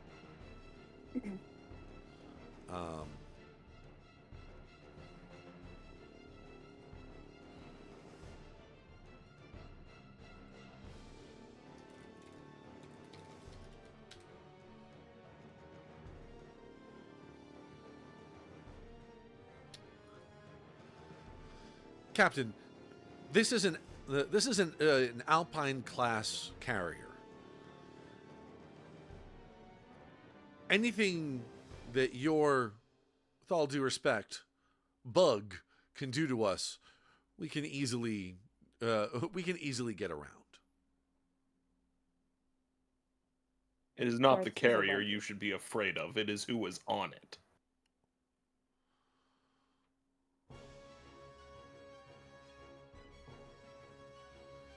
Get him, Captain. This crew took down one of your bases and one of your carriers without engaging in open combat. Do you really want to test me when I have the full strength of my carrier behind me? Golly. If you think you have the firepower to take us down, fire. Just know that if, and I do mean if, you are successful in your attack, Captain, just how much more of the flock will come after your wolves? Can my first bomb go off? Damn, that'd be good. You just turn around. What the heck? You can see her like her image like rumble a little bit, as like, and what was that? I have offered you mercy and you refused it. May Lunas have mercy on you, for I have ran out. It's so dramatic. Fire the horn and full speed, and I close the comm. Hell yeah. All right. Cohran's got all the confidence. Let's go, Captain. All right, Nick, go ahead and roll plus crew for me. Holy halibut. This was why I wanted to play the captain. You're having so much fun. Oh, what is the carrier's approach? I don't know if we ever wrote that down. No. Rocket, do you have that? What are the options? It's It's still the same. same 5. Yep. As- Mundane, arcane, profane, elemental, and divine.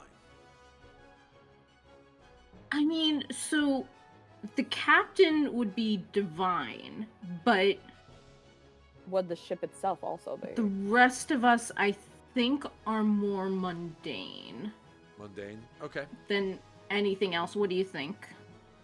So I have three thought processes. One is you've gone through 2 of them. One is the captain is most definitely divine. The second one is most of the crew is mundane. But the third one is this ship operates mostly on magic. Which would make Like- us what? Magic is Arcane. Arcane. Okay. It- Those are the ones that So make like the most either sense. one of those 3 I think we can justify. I don't think we can really justify elemental or profane though. No, I Yeah, don't that think wouldn't so make much either. Where is... The carrier creating the carrier. Ooh, we could say that the broadside is mundane, but the horn itself is arcane. Okay. Firstly, you should so we should have decided together on our carrier's approach. It's alright, we're doing it now. Yeah. Okay. Heat of the moment.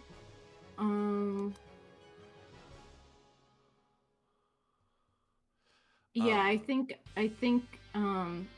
you're right. So arcane is what you're going Yeah, with? so the broadsides are mundane, and the horn. It's got to be. It's one all around. Okay, then we'll go with arcane. All right. So what that means is the broadside cannons are probably less cannons and more like stone orbs with a rune carved into one side. That when you that you can sort of like the people manning them sort of like magically pivot them to aim the rune. Yeah. The rune creates this like pentagram sigil and unleashes a blast of energy through it. Listen, I just want things to look cool. Yeah. Although, I mean, Doing so mundane is better against arcane. Yeah. But the problem is we don't know what our enemy ship is. Right. Yeah, that's true. That's one reason why Electo would not try to go for Laxus. So essentially, what it looks like when the horn fires is ley lines kind of travel up onto the point of it, and you see an orb start to form, and once it reaches critical mass, it just fires forward. Very anime. Very good. All right, so did you write down the tags for the horn? You're supposed to have a total of +2 for them.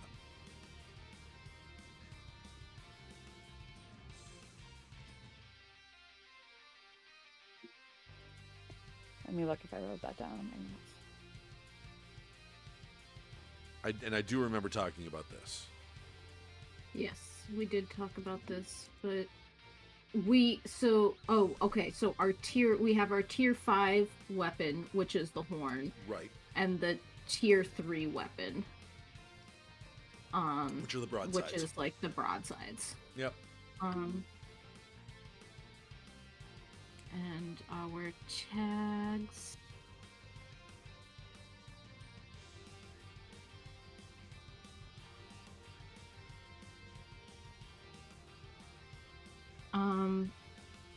Nick, do you remember what we decided? No, I don't, unfortunately, and I don't have them written down for some reason.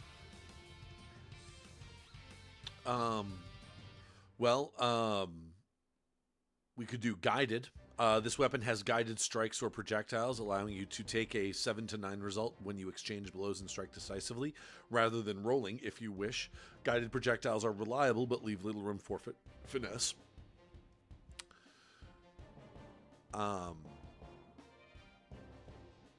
It basically guarantees you a mixed success, which means it is going to hit, but it's not going to let you evade any damage.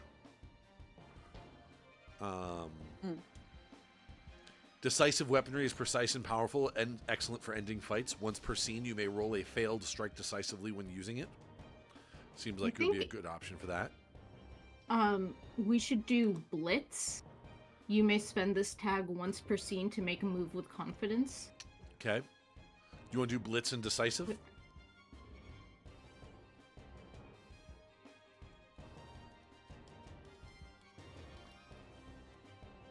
What do you think, Captain? Yeah, Blitz and Decisive. Okay. So, with that, I would like... So, this ship only still has the 2 perils on it.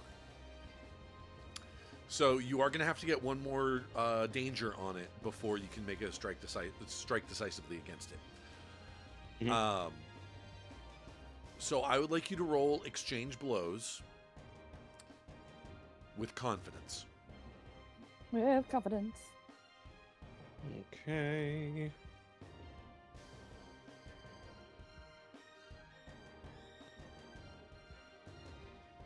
Get some sixes.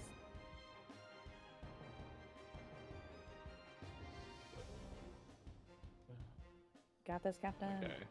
So I rolled a 4 and a 2. What do I add to exchange blows? Clash. 3.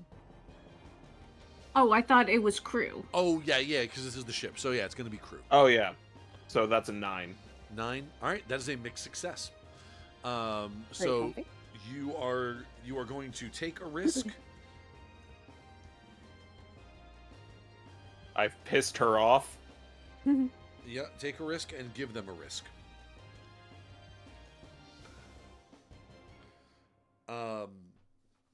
Sprocket, what about you? What are you doing while Oh, I'm still in the process of each thing goes in at a time. So I've blown up one person, at least one person on the ship. So the next one is crawling into the air vent and going in the other direction to try to find somebody or somebodies to chase it. I think these proximity mines, they blow up whoever the person is, as well as like a good chunk of the hallway. Okay. Just like tear apart the hallway. So it's just like inside things are blowing up, and probably pipes are getting burst, and so like maybe power and magic isn't moving as well through it as that happens. And Okay. So I'm gonna say we're gonna call this a B plot move. Yeah. And we're gonna make this deny an actor from appearing during the sortie. There's going to be basically one of these drones drops the proximity mine, and it rolls towards someone who is climbing into their Astir, like who's about to jump out. It's like, the hell! Boom! Knocks him off. He goes flying, and just crumples to the ground. Unable to. Yeah, gets the Wilhelm scream. Not the full goofy Yahoo hoo hoo, but Yeah. You know that the one, goofy right? sound. Yeah. Yeah. We'll The goofy probably add more tags because we can add negative tags and add more tags. We'll figure that out later. Yeah. Golly. All right, so that is meanwhile back outside fighting Astirs. Fighting us. Who's doing what?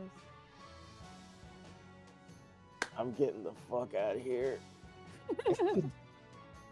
Using the shield as like my protection to hurry up and get back to the ship, because I was pretty banged up after Yep, you did get a peril there. that, and then just saying, Captain, having to retreat backwards took serious damage to Alexander. You need to land. I think it would be best if I head back to the ship. Don't know how crucial this damage is. Rocket, you get ready. You're about to receive Alexander. Get him back in the fight. Yes, Captain. Okay. Alexander. All right, Draco. If you're going to make a run for it, I want you to roll plus defy. Bye. Am I still doing that whole sixes or ones thing? Nope. So, okay.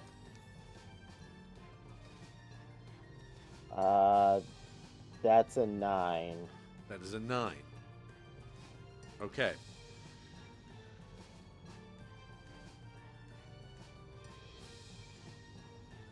So maybe I take more damage Well, while... you hit the you hit the rockets, and as you fly off, you feel like you only get like about 100 feet off the ground, which for the size of these Asters is not a lot. Yeah. And you can feel the drag. And as we look outside, the Tarrasque has caught your leg as you're trying to fly away. It pulls you in, and slashes at the back of the knee of Alexander, shattering it. Damn it. You are able to fly away, but you are going to take another peril. Yeah. Oof. That is the bite the dust move. Well, okay. Is there an upgrade that could help Alexander out right now? Because once per sortie, you may reveal what prototype upgrade you've made to an Astir that you reasonably had access to recently. Mm. Oh god. I love B-plot. Oh god. What did she do to I'm Alexander? scared. I think you should be grateful, boy. You can Yeah, you should probably be grateful, but also Jesus Christ. How about you know what you have? All right, you know what you have, Sprocket? What? Since Cohran's disaster recently, Golly. you realized that could happen to any one of the crew. It could also happen to any, Everyone can lose legs. and even Astirs can lose legs. So you've only been able to make one so far, but you basically made an Astir peg leg for Okay. just such an emergency. Emergency peg leg. It's something that it's not going to be quite as functional as like actually fixing Alexander's leg, but it is functional enough that he'll be able to get back out into the fight. It'll do. So in a the leg just like in the middle of it. Well, the other option is to make the leg explosive. Oh my gosh. Well, you're flagging no. What do you mean? Explain. How many Clarify. things equate, Zoop? I need Clarify. an answer. Got ripped off, right? But it's in somebody's hand, and then if it explodes when it like. Oh, you're talking about retconning a thing. Yeah. Because Okay. once per sortie, you can reveal what the prototype upgrade is. Okay. So I have determined that anyone can lose the leg at any time. So And go ahead. Yep. when that leg is Golly. lost, it should do something to be helpful, and So it that something is auto-detonates? explode. And The skin, it's like the tail of a skink, except explosive. You Zoop got inspired by the tail of the mistletoes and Ne- took it to 11. it's called the leg drop protocol. yeah, Lord. So that means What I are will we, say geckos? with that Stop, drop, and roll. Draco. I will say that because of that, as you fly away, and make it back to the beetle bug. You can reflexively, I'll say, roll to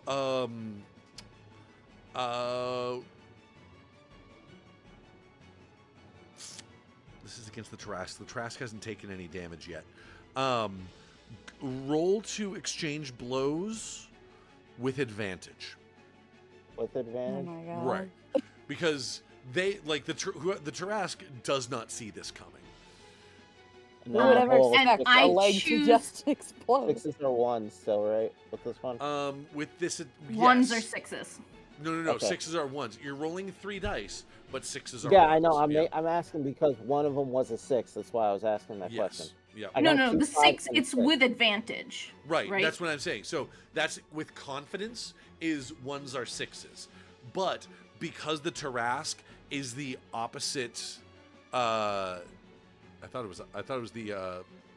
It's the. You mean bad- disadvantage? No. Because there's 2 different ones. There's advantage and disadvantage, and confidence and desperation. Okay. Right. Advantage is why I was asking, you roll because 3 I have dice and 2. take the 2 highest. Disadvantage Oh. is roll 3, take the 2 lowest.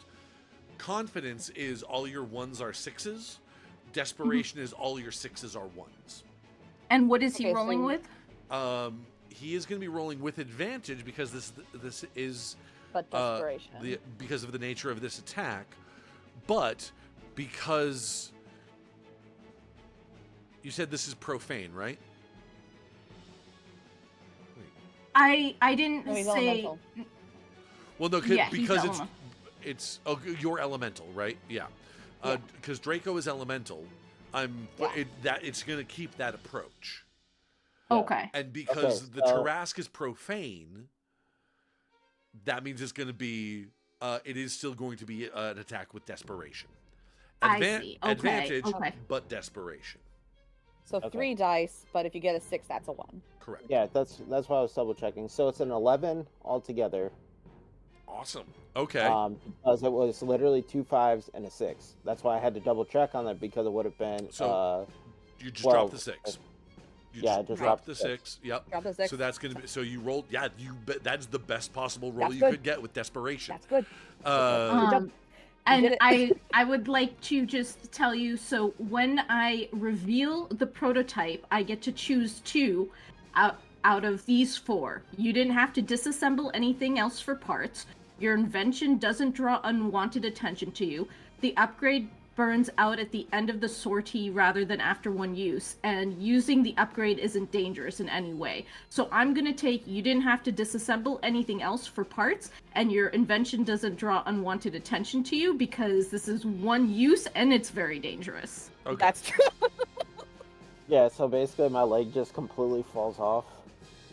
It disattaches and you get away, and you hear the falls off, distance just. right? Again, we somehow became the lizard people. Okay. I thought we were the wolves. So Draco, because you rolled an 11 wonderful. on that, do you want to give them a risk and not take any yourself, or do you want to give them a peril and take a risk? I'm sure you have 2 perils. Yes, Yeah, he already that's has 2 perils. I'm at 2 Lord. girls already right now. So I'll have it take the Just a risk. risk. Okay. Good job. Alrighty. I just look and I just see my leg just like fall off, and I'm just like, it doesn't fall off. It gets oh, shredded. you can't. It is. It gets It is ripped off and explodes. Yeah, it rips off, and then as the Tarrasque like watches you fly back, like you can even like it doesn't even show inside the cockpit. It just sort of shows like the face of the Tarrasque, and you hear that. Yeah. And that, but then there's a beep, beep, beep, beep, beep, beep, beep, beep, beep, beep, beep, beep, and as you look, sounds like what kind of explosion does it make? Oh, it's a big boom. It's a Well- big, it's like outward. It's elemental. What is it? It's Sparkles elemental, and so confetti. it's like lightning slicing outwards. All right. Nice. Yeah, Nice. and it hits the Tarrasque and just sort of sends them, Char marks. crashing to the ground. I think the Oh, yeah. name of this episode should be Where Sprocket Blows Up a Lot of Things That No One Expected. Sprocket and their explosive personality. The sequel. All right, who No, else? no, no. Sprocket Explosion Delivery Service is what it should be. Sprocket's delivery service. Now I'm just picturing Sprocket on a broom with a basket full of proximity mines. Big red bow on. Sprocket delivers an explosive performance. All right, Electo, Lakis, what do you got? I broke Abby. Just give her a second.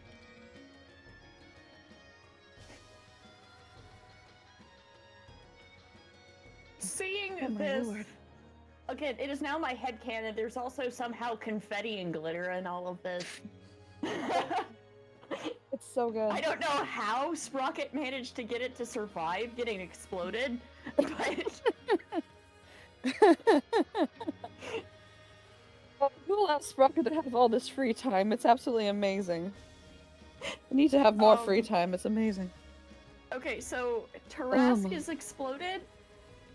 A little bit. Okay, so Well, not that's exploded. what It's we- taking a risk. Okay, it's taking a risk.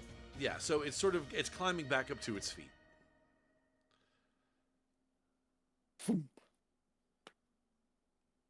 Okay.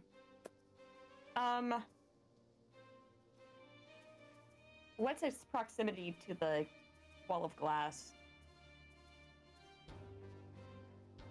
The Tarrasque? Yeah.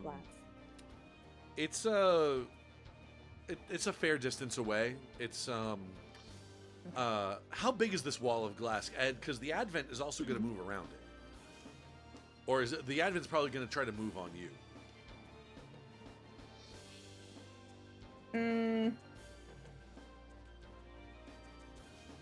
Probably like 15 feet tall, maybe like 15. so like maybe like 2-3 stories tall, and a couple blocks across.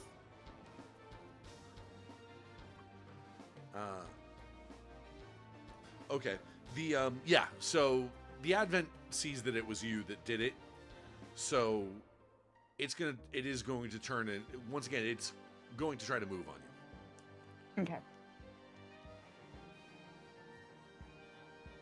So are you going to keep focusing the Tarrasque, or are you going to try to intercept the Advent? I'm gonna try and intercept the Advent. Okay. Oof. What do you do? What's the plan? Lacus? The Advent. Lactose. Describe this thing again to me. This isn't the liquid metal bitch, right? No, this is No. not the liquid metal bitch. That's That my is, Okay. this is the one that's on page 93 in the book. Looks kind of looks like it's sort of a looks kind of like skeletal armor. Although definitely not made of bone. It is made of metal. Has the cape, the sword, some kind of gem on its chest. What capes? Okay, that guy. All right.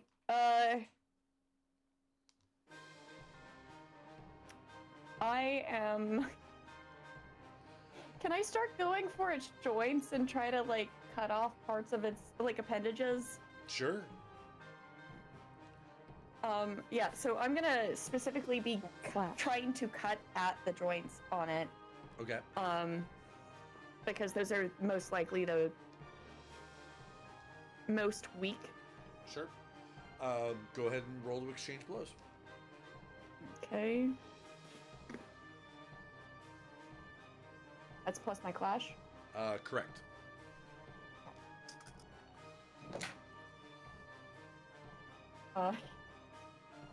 That's gonna be a 13. Okay. Do you want to give it a risk? Do you want to give it a risk, or do you want to give it a peril and take a risk?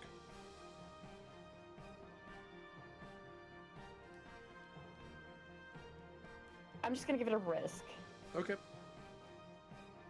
Because I could take a second risk and get my channel up, All right. but I don't want to do that when we're in the middle of a fight You and get myself bit. you're able to swing at its what look like some of its If weaker you have points. 2 people on you, that makes all sense.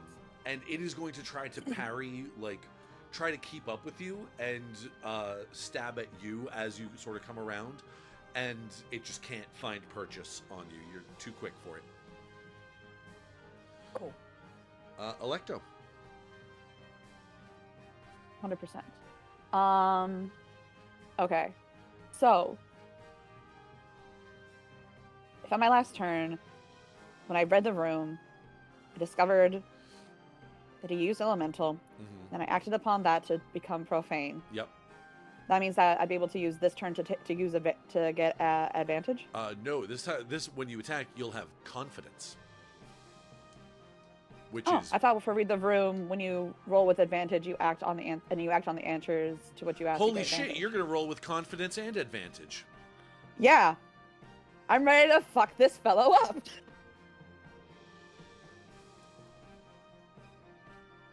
No, 100%. If Jaxus came in with all this energy, she's like, I'll reflect what you're giving me. She's gonna go on as confident and aggressive as he is being. Yep. 100%. Fake it till you make it, baby. Fake it till you make it. Okie dokie.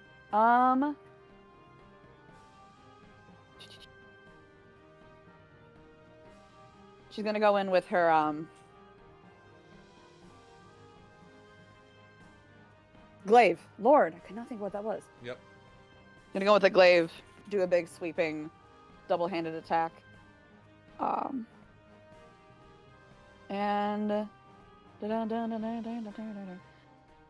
that would be a 9. A 9. Okay. Sadly, no one's in this scenario. All right, so that is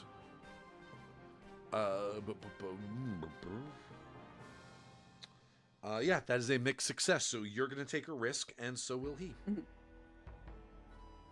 Beautiful. Excuse me. Mark that.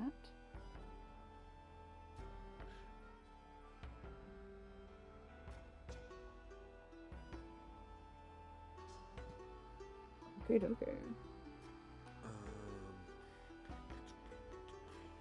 Hold on.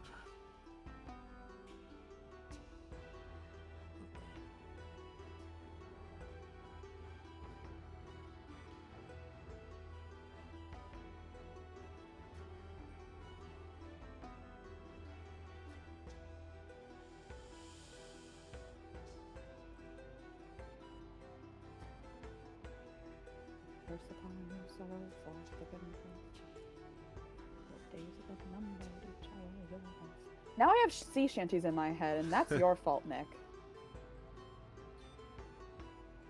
I don't Now see. I have the curse. Like, what's the problem? Nothing. It's actually a very relevant sea shanty in the moment, come to think of it.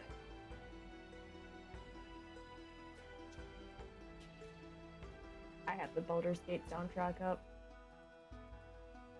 Have you ever heard the curse sea shanty? It's so good. Very funny. The chorus goes, "A curse upon you, sorrow fall thick and fast. Your days have been numbered, each hour your last. May the earth, sea, and sky turn to swallow you whole, and forget and forever remember what you stole."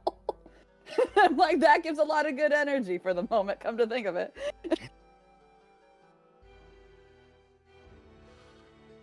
All right. I love sea shanties. You need to stop drinking caffeine. The Yeah,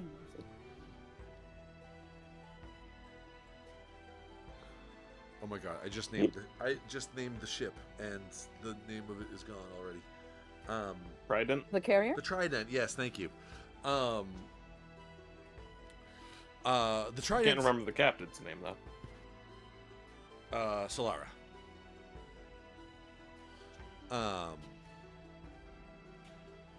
So the Trident seems to be Cohran, you hear one of the people on the bridge say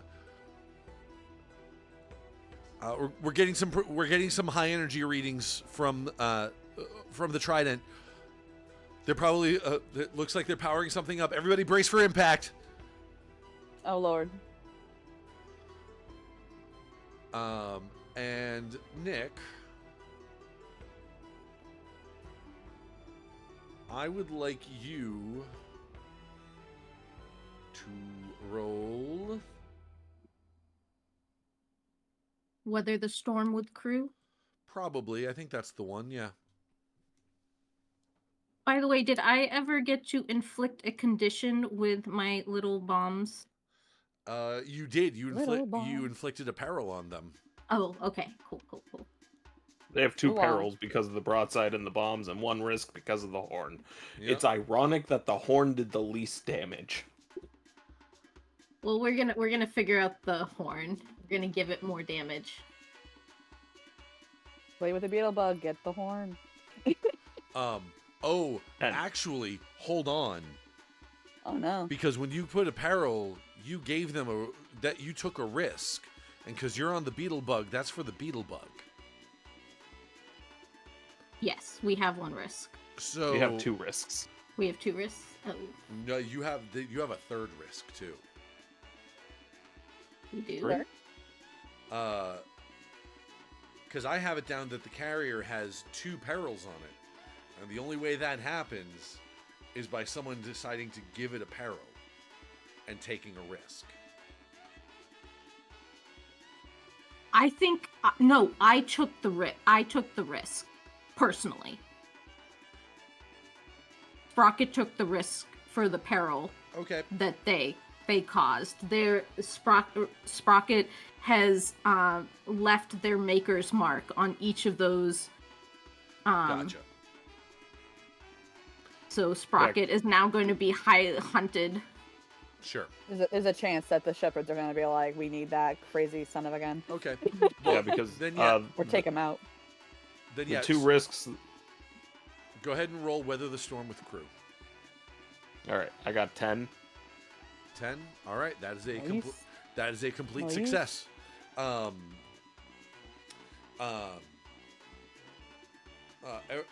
Everybody brace for impact.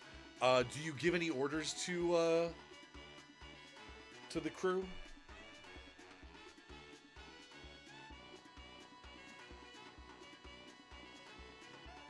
Who said brace for impact?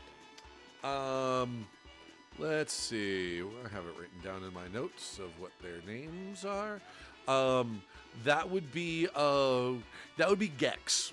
Quentin Gex, the small gecko man, who's the communications officer. Okay. He'd have been reading reading energy signatures and stuff like that.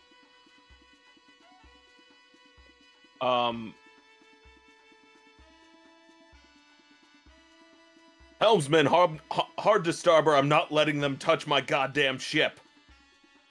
All right. Yeah. So you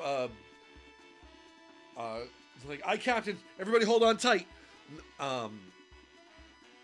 And she basically pulls both levers like hard towards herself. And the entire bug just sort of like, we can see outside it, like very dramatically sort of like arcs up towards the clouds as a 3 parallel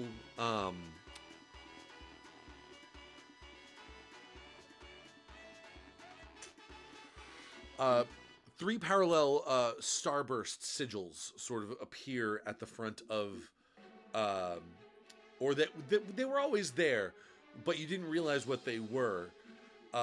These 3 starburst symbols start to glow with this white, like yellowish white light, and it careens out from the front of it, barely scraping by the legs of the beetle bug as you pull up into the sky. So you manage to avoid their attack. So during this maneuver, Nice. Cohran the hard maneuver made Cohran's chair kind of tip over, so he's pulling himself up onto some railing, some wall, and he's just hanging over it going, Helmsman, do you drink? On occasion, sir. I'm getting you something good.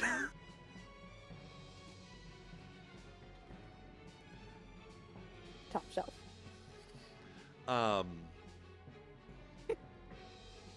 Electo, That's me. you're the Protean is still up. Right, you jabbed at him with your lance. He's gonna reach in and sort of like pull it out. And try to like send it to the side, like sort of like throw it behind him. Yeah. Kind of knowing that you're gonna hold on to it, so that when you come by, he's gonna have that liquid metal come around his arm and create a sort of a cestus kind of thing over it and try to clothesline you with it. A cestus? A cestus? Cestus. Am I pronouncing that correctly? Oh, okay. I had to look it up. Yep. I know what you're a talking brace, like a gauntlet bracer Yeah. glove thing. Yeah. Yeah, it's going to create one of those and is going to try to like clothesline you with it. Makes sense. Roll to exchange blows with Clash. Exchange blows. Clash. Exchange blows.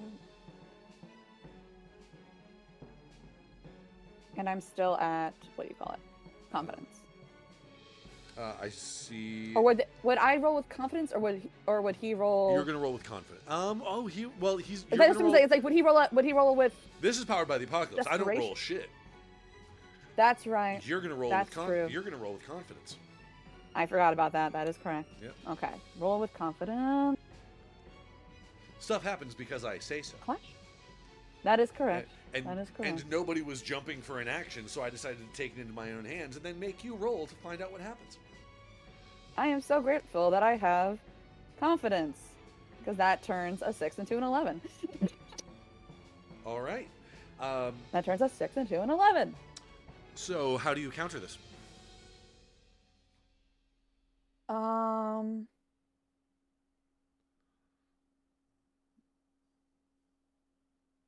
Okay, let me think.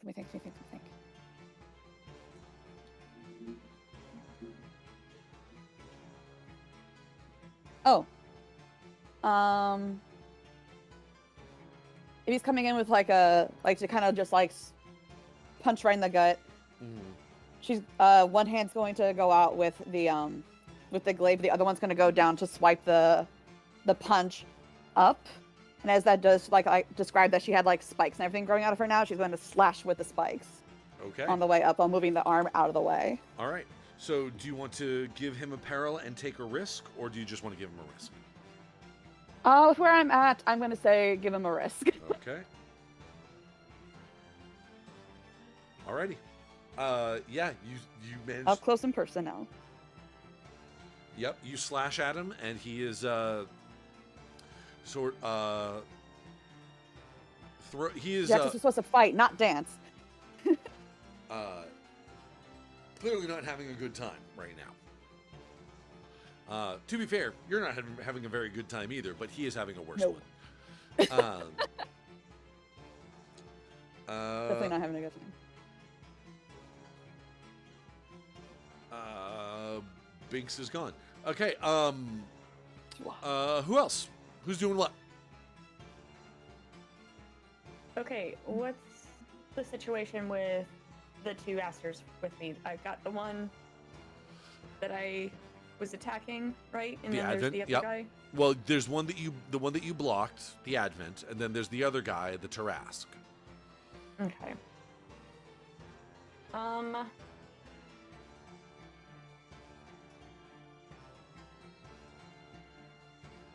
wondering if I can essentially use the wall as something I can bounce my magic off of. What do you want to do? I would like to use This is narrative and- forward. Tell me what you want to I do. would like to use angles and mathematics to hit this motherfucker with Math. a arc of magic. You're trying to ricochet the essentially, magic off to go shooting. Fastball against the wall to hit him with a destructo disc sort of situation. Okay. I think in this case I'm going to have you roll plus channel, because this is expressly magic. Yes.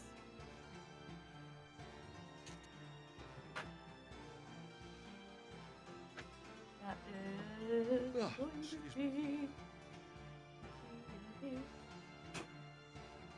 math 9. 9. Oh, what's your approach again? Something. It is technically mundane, but I also have the chromatic focus if I need to swap it. You can Proceed. just swap it on the fly like that? It says, Is that one of your parts? Yeah, it's one of my parts. Swap to any other approach for a single scene. Okay. Well, there's no benefit or penalty to what you're based on this one's approach. Sorry, what'd you roll again? An 11? 9, I 9. think. Okay. I mean, if you want it to be an 11, I'll take it. No, so you are going to take a risk, and he is going to take a risk. What does it look like? What happens? I think what happens is the risk I take is I break the barrier. Sure. And so there's glass falling now.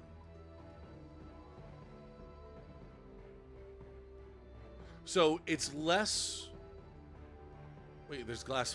Wait, glass falling? Yeah, because it's a wall.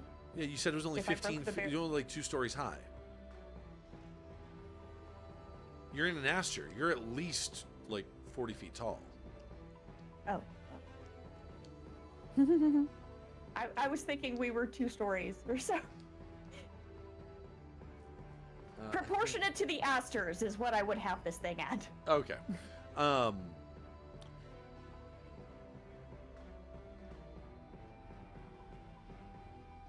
So You have to think big thoughts. Big thoughts, big robots. So it bounces off the thing. It does bounce off the wall, and the wall shatters. But it comes back towards you. It's sort because the Advent's charging at you. It's sort of, you shoot it. It dodges. It's like, ha! I saw that coming. Hits the glass wall, comes back, and sort of like bounces off his armor, and then hits yours. Oh shit! So you kind of hoisted by your own petard a bit. Blasted by your own speedball. Yep. Oof. Binks, what are you doing? What's Draco doing right now? I'm trying to get into the ship as fast as I can. You're in the ship. You're there. Okay, I'm in the ship now. Oh, can I fix it? Can I fix it? Okay, Sprocket, do your work. So here's the thing. You only had 2 perils on you. Which means, technically, your Astir is still operational. Okay. You can keep fighting if you want to. Now, because of the, if you don't want to, you don't have to. It's all about the story we're telling here.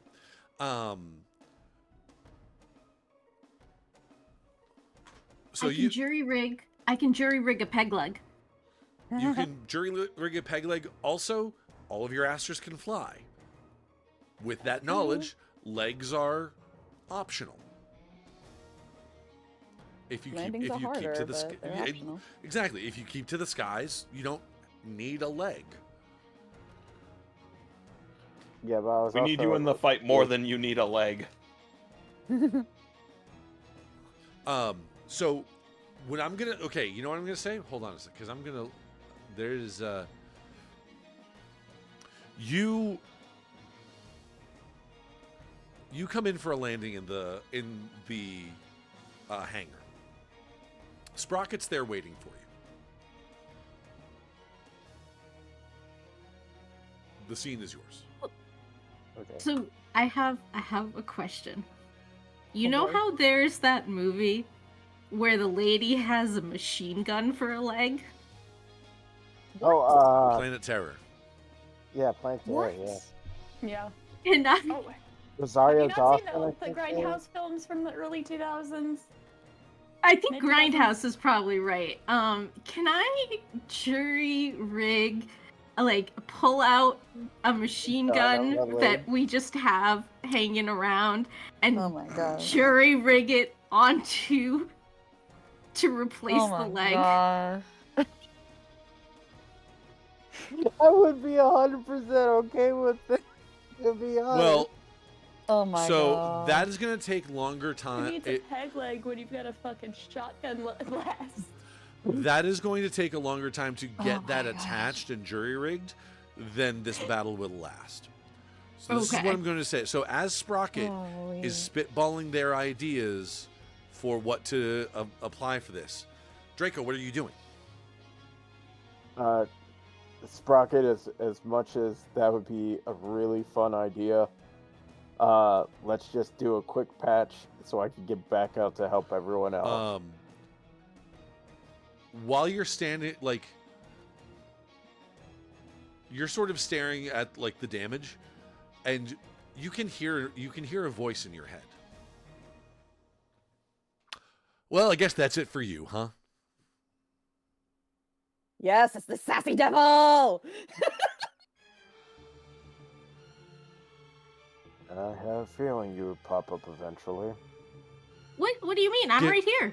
Giving up already? That's kind of saw that coming, frankly.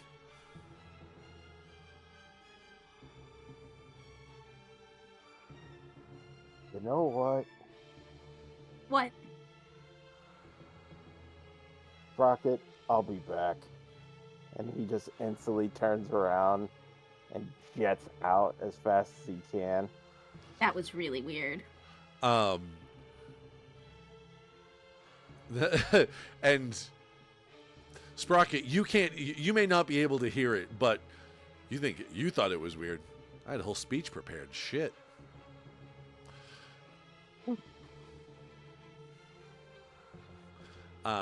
It does not take a lot to peer pressure Drake.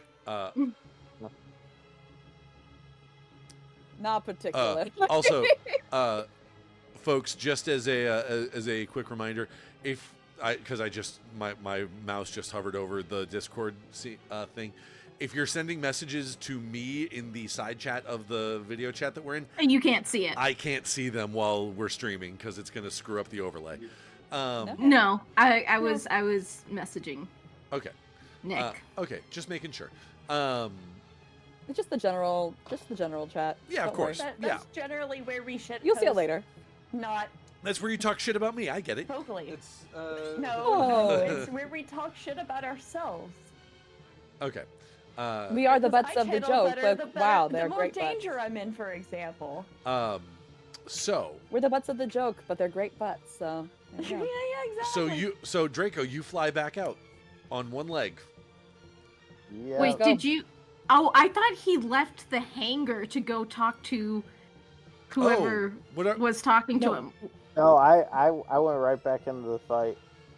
Oh, okay. Got right back out. Not gonna It's deal like- with Demon Dad in my head trying to do the "I'm not mad, I'm disappointed" speech. Don't Sprocket's listen like, to Demon Dad, listen to Captain Dad. He wants you to be fully operational. You have two fathers. Both of them are this close to being disappointed. Get your ass in the fight. Sprocket's like, oh, I thought that the machine gun would work really, really well. Rocket, what are we looking like? How soon Another can fight, Draco right? get in the fight? It's gone. He's talking to himself and then just got back into his Astir and left. He wouldn't even let me put on a machine gun on his leg. Also, come to think of it, you could have rolled to weather the storm to resist going back out there if you wanted, because he was trying to force you to do something. Because that's part of his patron abilities.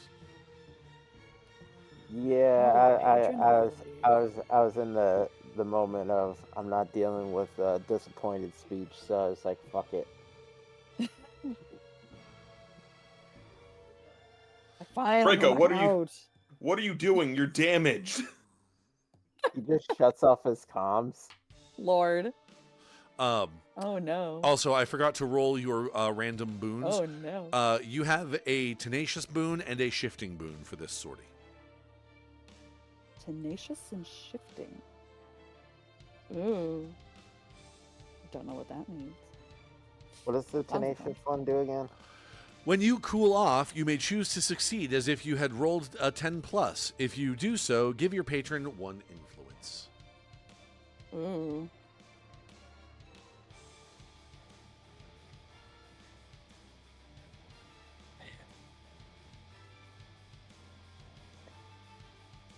Cohran only thought they had to lecture one child today. And don't forget, friends, you can use that cool off ability to remove risks. How does cool off work? When you attempt to vent heat from an Astir to calm yourself from sprawling emotions, or to otherwise take a few minutes to fix something about your or someone else's situation you're trying to cool off. When you do so, declare a risk that you want to get rid of and roll whatever trait seems most appropriate. On a 10+, you or they erase a risk or untick overheating from an Astir. On a 7 to 9, as above, but your moment of safety is interrupted. Can I cool? Who's got risks? I want to cool somebody off. All of us. All of us at this point. This Binks, fight you has don't. not Everybody- been going Binks, well. you don't have any Literally all risks. of us. You just have 2 perils. Yeah, who actually has risks? Oh, I've got The 2 ship- risks. The The ship has ship- 2. And 2 of Yes. us. Yeah, I would suggest the ship. Oh, Probably how the do I ship, cool 'cause down you're the in ship? the ship. Same way you'd cool down anybody else, except it's for the crew, basically. I run around patching things. Patching up some of the damage that you've taken from Yes. from the broadside weapons of the other ship. Yes. Got a bandage that shit. All right. Okay. Cool. I'll get rid of our broadside risk then. Sure. Do I roll? Yeah. Go ahead and roll. In your case, plus no. Yeah. Always with the plus no. That is a 10. There you go. Yeah. You did the thing. You removed Get the her. risk.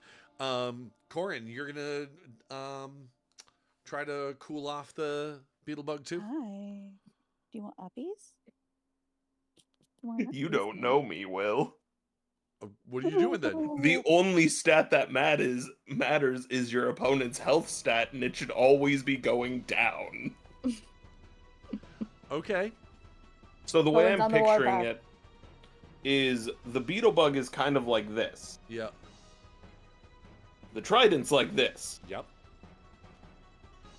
What happens if the beetle bug starts going like this? Oh my lord. Dive You're just bomb? gonna dive bomb it. Dive bomb it? Gonna stab it with the horn? Shit. Helmsman, initiate dive bomb maneuver. Beverly better get a raise from all this.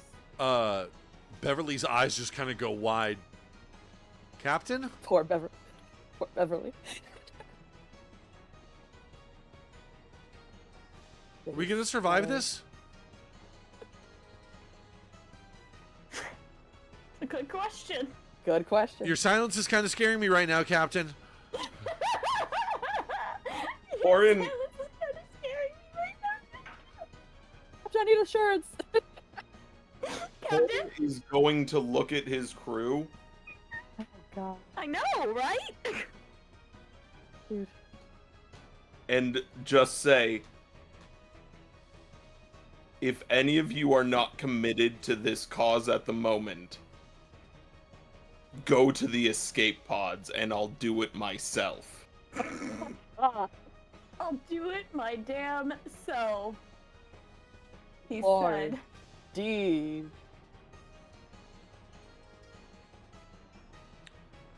Holy halibut. Holy halibut. Roll plus. Have I crew. let you down before?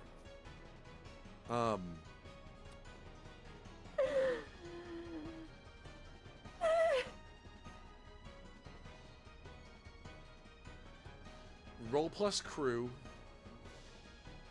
This man is constantly putting Lacus and Rabine in panic attack mode. And you do the same thing right back. It's amazing that neither of you have had a heart to give out yet. Already so achy breaky broken. Lacus takes after their uncle. Wait. Boy. Actually, in this moment, Oh no. Okay. Irina is Arena. is actually going to like Captain. That's a suicide maneuver.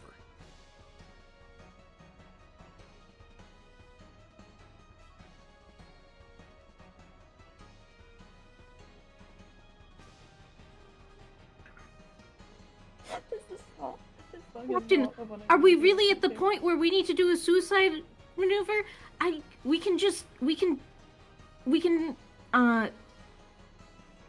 we can ratchet up the horn's power and hit it again.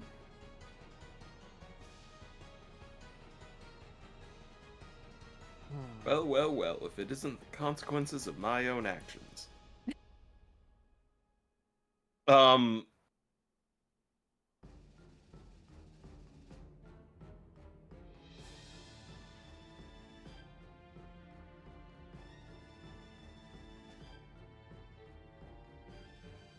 Cohran is going to pause, look at the crew,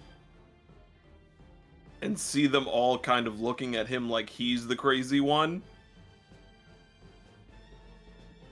And kind of reflect and realize he's not acting like a captain right now, he's acting like a soldier.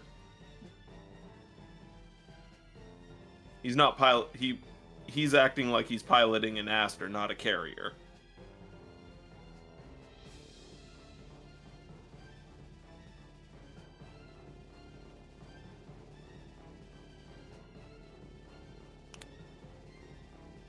Sprocket, how many more bombs do you have? Have all of my bombs gone off inside? Yes. Yep.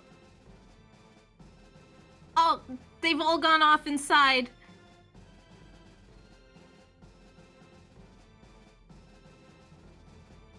But I can put the laser to supercharge. I need the horn reloaded and set up. Okay. Beverly, get us behind them. We're firing up their ass. Aye, Captain. And she's still like sort of in that like upward pointed trajectory.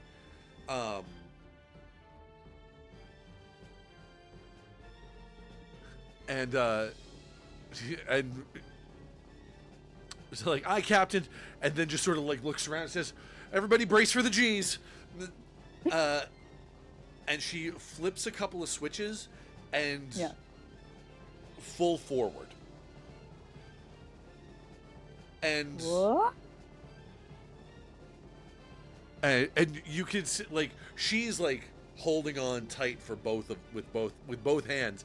Everyone else, like, you can feel them like start to like slide across the room, and like there's a couple of points where like Irina's like holding on to one of the like the railings, but you can see, and her legs are starting to like drift up a little bit to go sideways. Yes, they went ludicrous speed.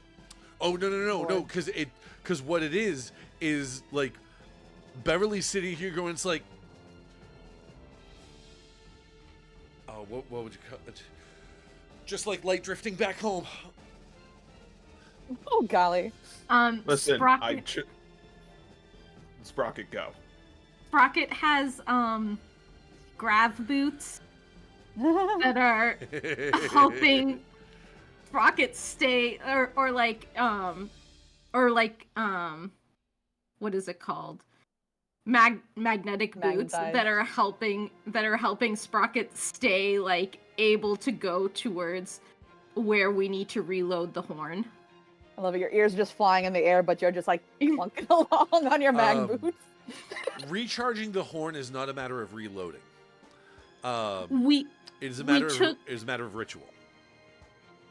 Because it's arcane. Oh, shit. Did you have to choose arcane? It made sense in the moment. You were an artificer. You know how to work with arcane. Oh, okay, good. Because what we did, the tags for our horn, we figured it out. Okay. Is setup, which is a -1, mounted, which is a +1, distinct, which is a -1. I think they have those by default.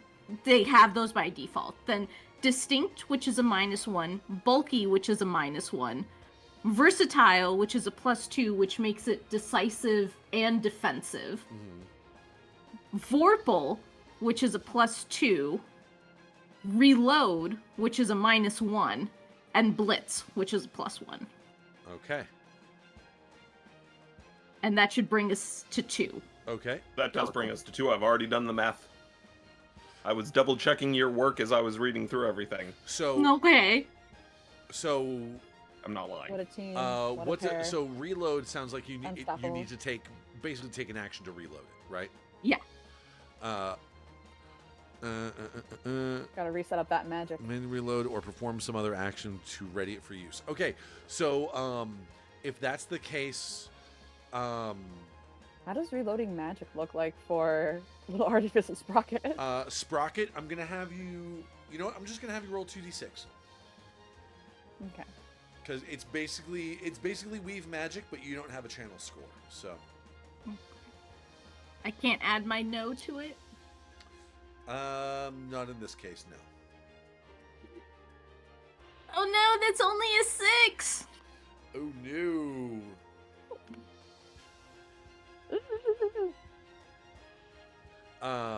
Good golly. Don't artificers get a move that let you sort of have a? Yes, I'll take that next time. Right now, I've just taken it's a prototype and jury rigging. Sure. So you are going to. It's at a 6 because that's just shy of a success. You're sitting here like sort of like.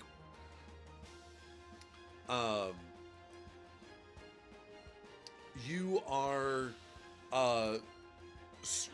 writing the words on there's this black obelisk sort of that is actually the base of the horn where that has sigils on it that you are basically trace over with a piece of very special chalk in order to sort of finish. I have an idea. Okay. Can I have rolled with my relationship with Electo? Oh, for arcane. How? Tell me how you would have called that. What would you have done to invoke? Because Electo is the one who's taught Sprocket how to. So what I'm going to do with that, you need to have it either. You need to either. Or I'll use Sprocket's books. You need to either interact with Electo, or have a flashback scene explaining how Electo helped you with this. So I think we flash back to when Electo pulls out her books to show Sprocket how to recharge and reload. I would love to see like Electro being like, "Why are you doing this so inefficiently? You don't need to cover the whole thing with it. You just need the magic line to flow straight through." So how would I do it? Well, first of all, you don't do it around the base. You do it going up the, for lack of a better word, up the shaft. We should keep a you want the magic ladder. to go in that direction. We should keep a ladder in this room. Yes. Yes. All right. And it's all about the configuration. You want everything to be in order of the intention versus the power versus the effect. Okay. Okay. It all needs to move in that direction. So with that, you can use your gravity. So that makes it a 7. All right, and that is going to put your that's going to put an extra tick on your gravity clock for both Yes. both of you. Yep. Mark it. And that's going to be as a 7. Where's weave magic? Here we go.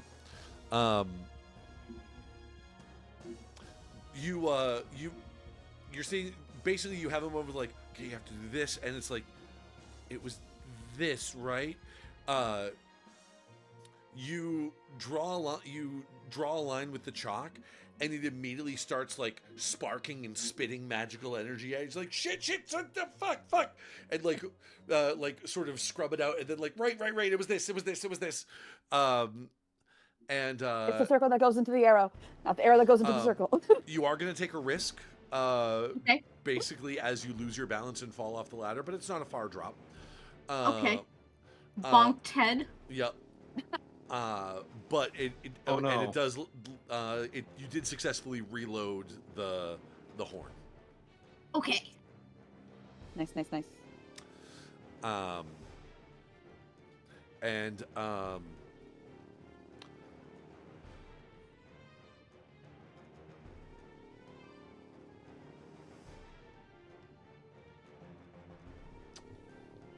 back outside.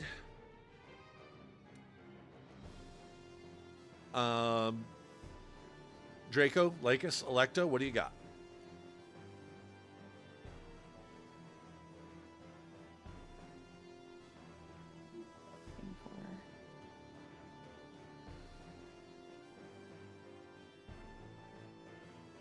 So we've got this fucker in front of me. How badly is he hurt?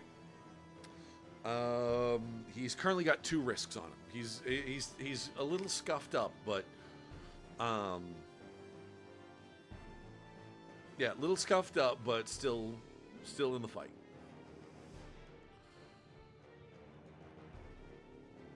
Hmm.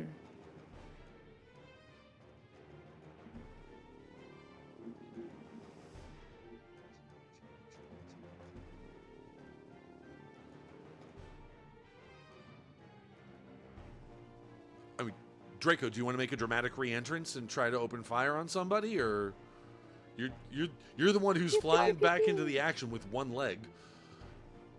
I was gonna wait for Alyssa to say what my action was, just in case it was conflicting. No, Go for it. if you've got something, go for Go it. for it.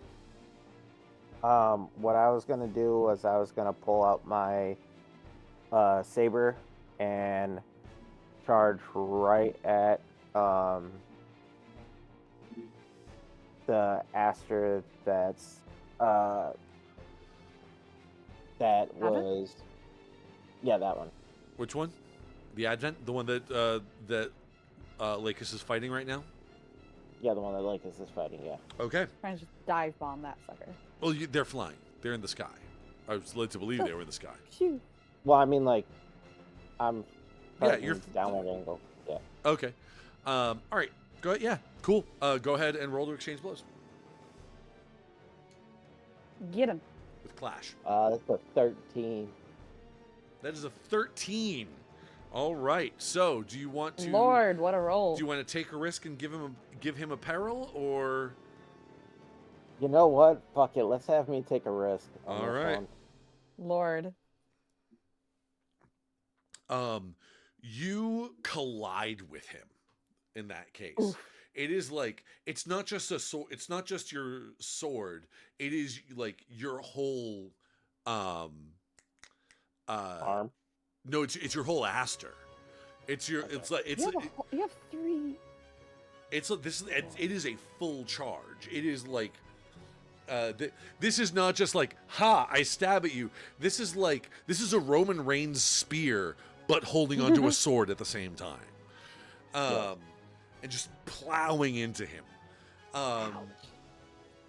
You send him crashing to the ground, and you have enough reaction time to blow the thrusters to keep yourself from crashing into the ground, and just let him, like, almost like he's half buried in the sand by the time you've struck him.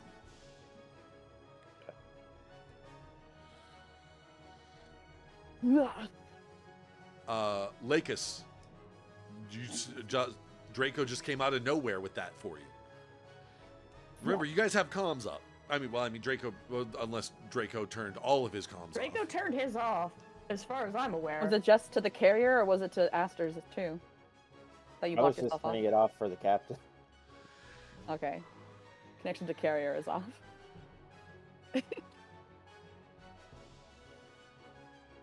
Okay. Does it look like there's anyone who's like kind of defenseless around me? Or no? Yeah, the Advent.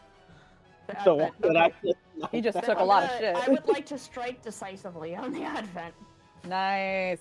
Wreck him. Get him, get him. Go for it.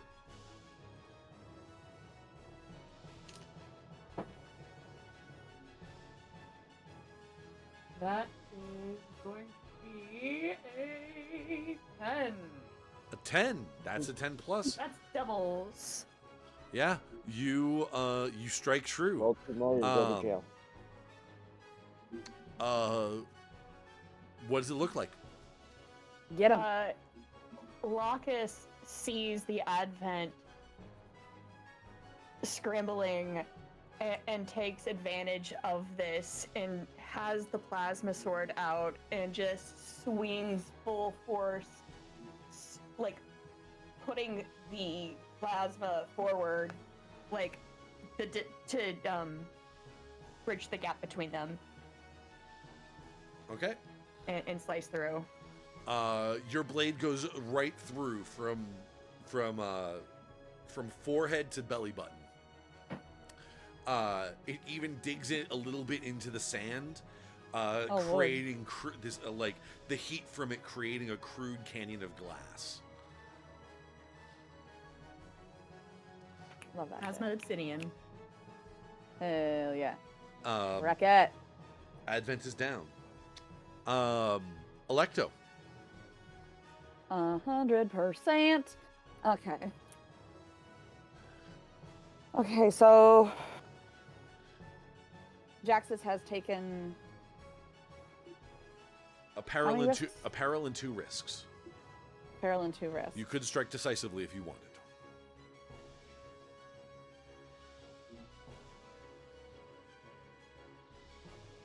Strike decisively. Let me read that real quick.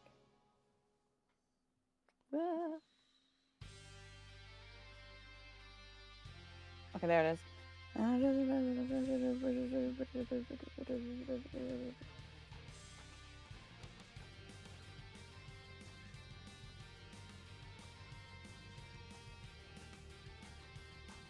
Okay, yeah. I'm going to attempt to strike decisively. Go for it. I think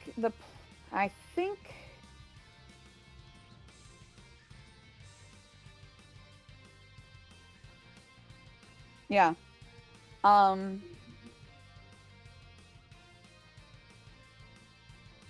me roll, and then I'll describe. Because depending on how good or bad this is, it could be very interesting. I was looking for my physical dice, and I forgot that I still don't know where they are, so I'm looking for my dice roller. There it is. And you're still going with confidence. That is still with confidence. Yeah.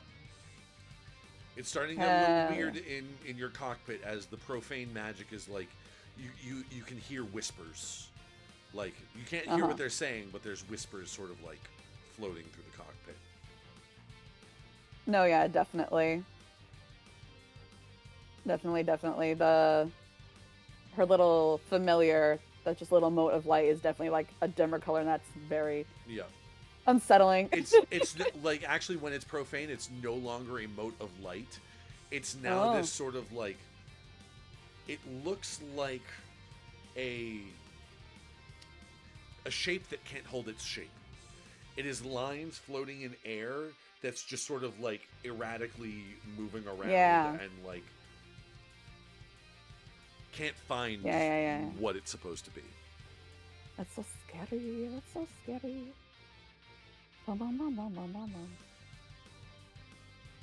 That is a 6 and a 4.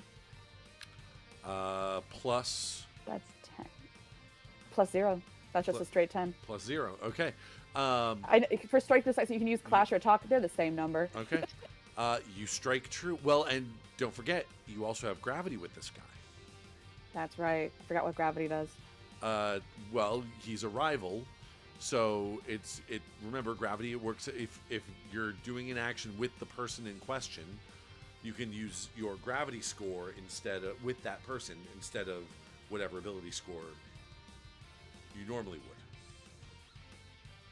And then built any in it, wouldn't that be a base level of 0 though? Because it starts at 1. Oh, it starts at 1. Yes, it starts at +1, and when you fill up the clock, when you fill up the last tick in the box, then it goes up to +1. No, it goes up to +2. Oh, to plus. Oh, okay. Now I understand. You fill the clock, it goes up by 1. You fill and then something big happens too, because you want to be using your gravity clocks as often as you can, really. Yeah, that makes sense. Because that gets you advancements too. That's true. Okay. In that case, I would use the +1 for the rival. Okay. Thank you for being so patient as I learn.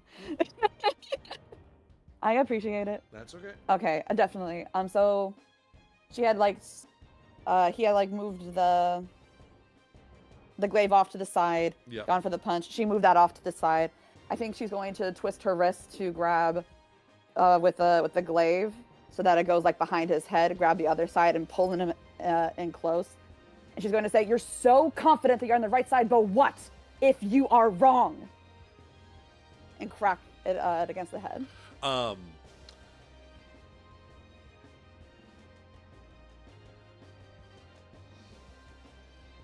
As you What will you become if you are wrong?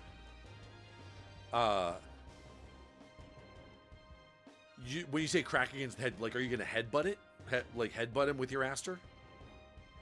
Yeah, like using the glaive on either side to pull him in. Okay. So that the heads get together, so it's like real close.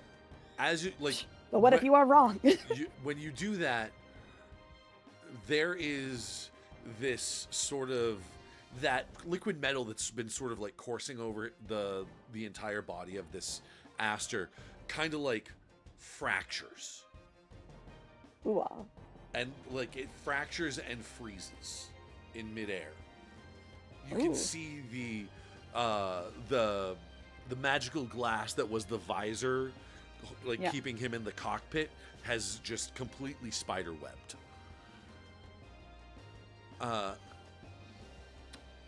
Hold on, there's a name that I need to look up.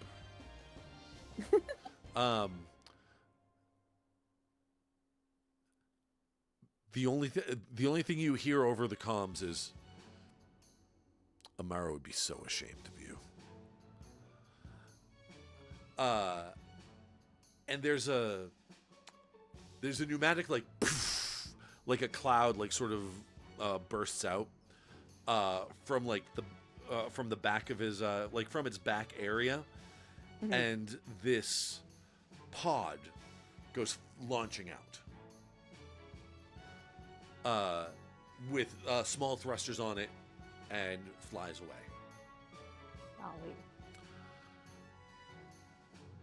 His escape pod from his Astir. Can't go killing him this easy. Of course not. What's the point of a rival if they go away too fast? Of course. But the Astir is now no longer active.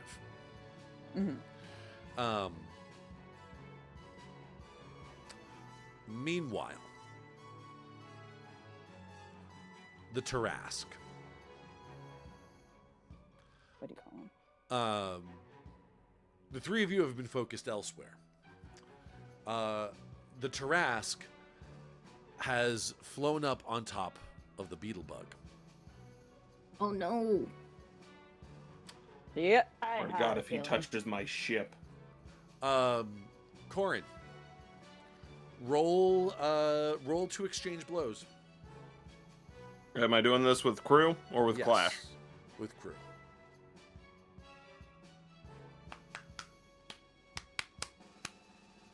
Oof.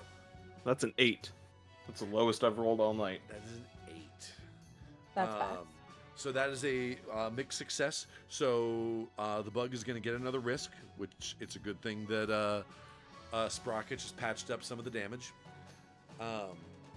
Because these talons that are on the Tarrasque are made to rip shit apart.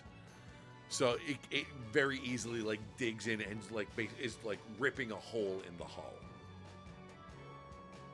Oof. Or trying to. If it's just a risk, it's trying to find purchase in it, but it is leaving some very deep marks. And the Protean is down. Are we ready to fire on the carrier? Ready to fire on the carrier if you want it. Oh my god. Yay, who's rolling? Open up comms. I'm talking to the captain again. Oh, to Solara. Yep. Comms open up. Solara is doing her best to provide a good face, but you can tell things are not as orderly on the Trident as one would want them to be. There is like that sort of telltale sign of like a single strand of hair sort of like falling down over her face from under her cap. It's like, oh, did something explode on you? You have 2 Asters down, and we are in prime position. Surrender now. If not for yourself, for your own crew. Oof. Oof, oof, oof.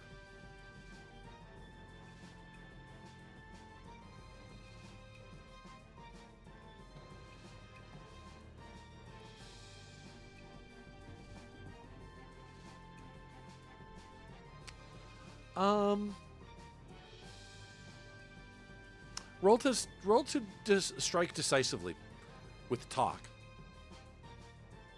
Get her. Get her. Get in her head. Master manipulator. Get him. 9. 9.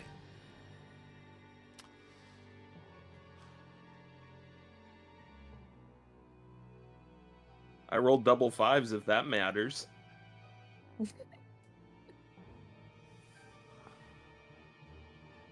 Okay, so you succeed, but you have to choose one. You overreach or underestimate, so you take a risk. You waste ammo or words, losing use of a weapon until you can rearm, or losing the weight of some bargaining chip or piece of leverage. Or you strike carelessly, causing collateral damage beyond your expectations.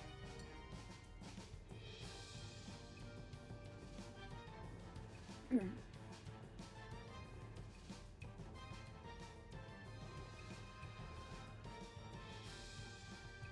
I can't pick the second one because that means my words don't matter at all.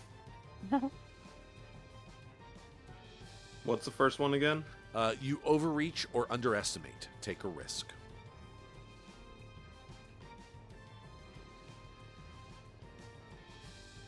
That would give me 3 risks. Mm-hmm. Do it, Captain. Do it. So, I think Solara is willing to surrender in this moment, but the fucking Tarask isn't. Right.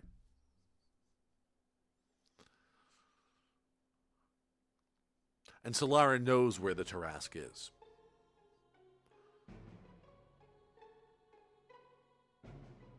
So I think I'm going to take the risk. Okay. That's a personal risk, right? No, that's for the bug. The captain and the bug are the same thing Pretty right much.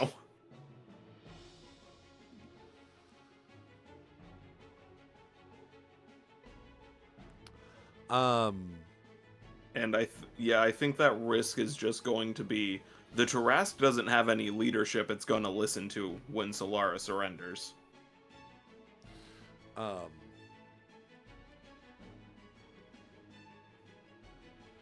So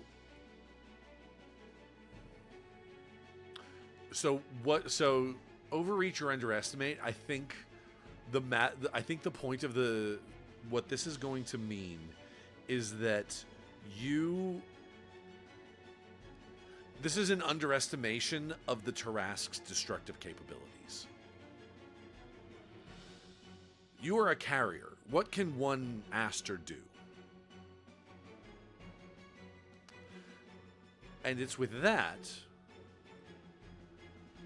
I would like you to roll to bite the dust.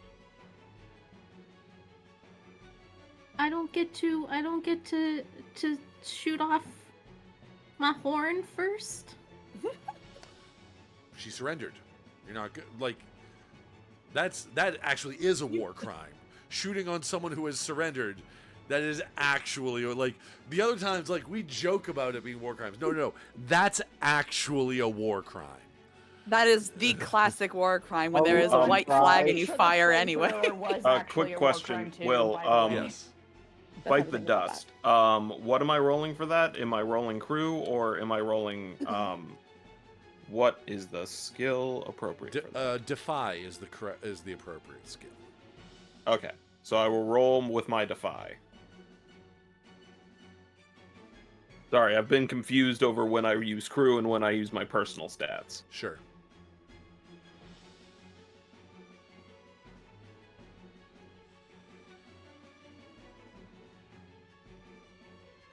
Four. I'll take a spotlight. Okay. So, Ouch. on a fail, that strike sure was decisive. Decide with your director the consequences of what has happened to you. What was damaged? What have you lost? Who and what is changed by your defeat? If you survive, you are changed by your defeat, as well as the above. Choose one. Deepen all of your hooks as you clutch your ideals tighter and tighter. Loosen all of your hooks as you lose faith in what drives you. Take a burden as you are saddled with some lingering injury, duty, or obligation. Choose a new playbook. Keep what moves you and your director agree are truly part of your character and discard the others. Replace them with the starting moves for your new playbook. You do not gain its starting equipment. Golly. I have one question. Sure. Okay. Can I sacrifice a hook to avoid this happening? Perhaps. I think we always go for the bargain.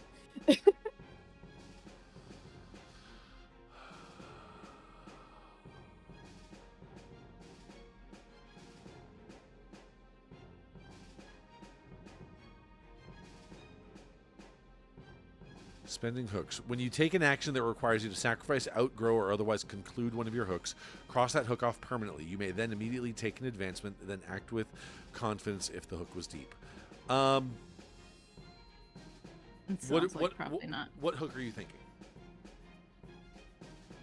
This is so bad. Oh my lord.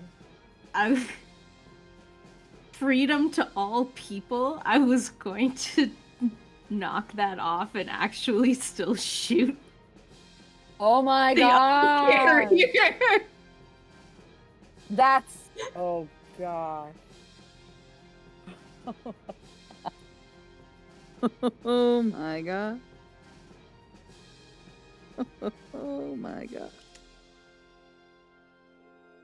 Unless I can shoot the Trask.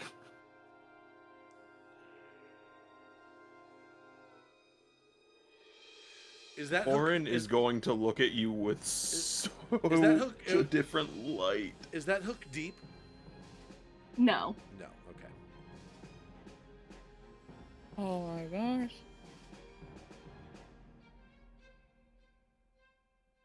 This is a Zoop move, Lord. That's a Zoop question. Roll.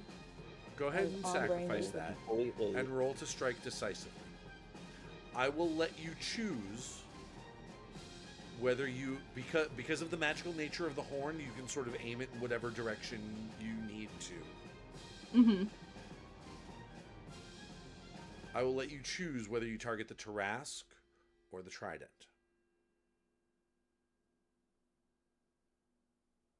If I know that it's happening, I will do the Trask. Okay. You can definitely hear the grinding of metal against metal of the Tarask trying to basically rip open the hull from the top. Mm-hmm. So, yes, you know what's happening. Okay, so I cross that out. Do I make a new hook, or I'm just hooklet? I will look into that between now and next session, because it's getting late and I'm losing steam. A lot has happened this session. Yeah. A lot has happened. I will take on the arcane generator as my advancement for getting rid of it, and I roll with advantage, right? Or what did you say? It was confidence, but only if that hook was deep. Oh, okay. Which hook is this? freedom to all people. The Trask Oh, wow. doesn't. I'm hurting the Trask. Lord. All right, and that is plus what? That is going to be plus clash. Plus clash.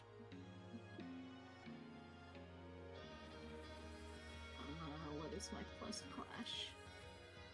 All right, that is a 7. 7. Okay. Hold on. Strike decisively. Here we go.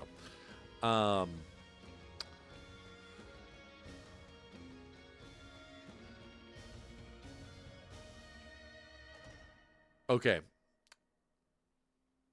You strike carelessly, causing like you hit him, you take him out, but you strike carelessly, causing collateral damage beyond your expectations. Makes sense. You end up grazing the beetle bug. Okay. Beetle bug. And while it's nowhere near the amount of damage that the Tarrasque would have done to it, it is going to upgrade one of its risks to a peril. Oh no! All right. And upon seeing that, like you hear, like Cohran, you hear the horn discharge from the bridge. And then the demeanor of, and as soon as you do, Solara's demeanor just sort of sinks. She's still trying to be stoic and professional, but it's just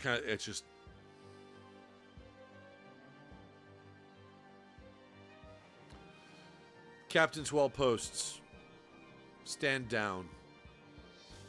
We're defeated.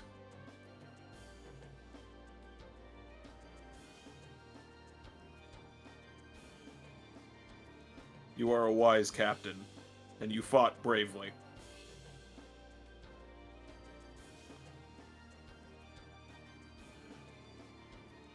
Bravely nothing. You took out my last bargaining chip. Well, that's the difference. I was brave and lucky. It's not what you have, it's who you have. Prepare to be boarded. The trident lowers itself. It does have sort of landing gear that will allow it to sort of land in even loose sand like this, where you guys are, and that feels like as good a place as any to leave off for this session. Ooh. Golly. Golly gee willikers. How's everybody doing? Good. Gravy. You know, that started off with, like, I was so confident in this fight. We got, like, Right. 2 perils onto that shift, just bop, bop, and then it was like, how do I get that 3rd peril? Well, I can say the Lordy. late sport, that's for Sprocket sure. needs therapy. Oh my God. Emotional damage. Yeah. Sprocket needs Emotional real And therapy. mechanical damage. Yeah. 100%. All right, folks. I'm about to get a lecture from both dads. Sprocket needs a come to Lunas moment. I'm gonna take a second and look for someone to raid. In the meantime, why don't you folks tell everybody where they can find you throughout the internet? We'll start with you, Zoop. Hi, I'm Zoop, and you can check out my card, zoopmachine.card.co, to tell you what I'm doing. Nick, what about you? Lissa, what about you? Hi, you can find me on all the places with the buttons as Geek Girl Lissa. And obviously here on Wednesday nights and Thursdays, you can find me over on 3 Slice of Anime Boys channel, and we've been playing D&D. the canon reason why Clariel was out last week was, quote, the goats got out.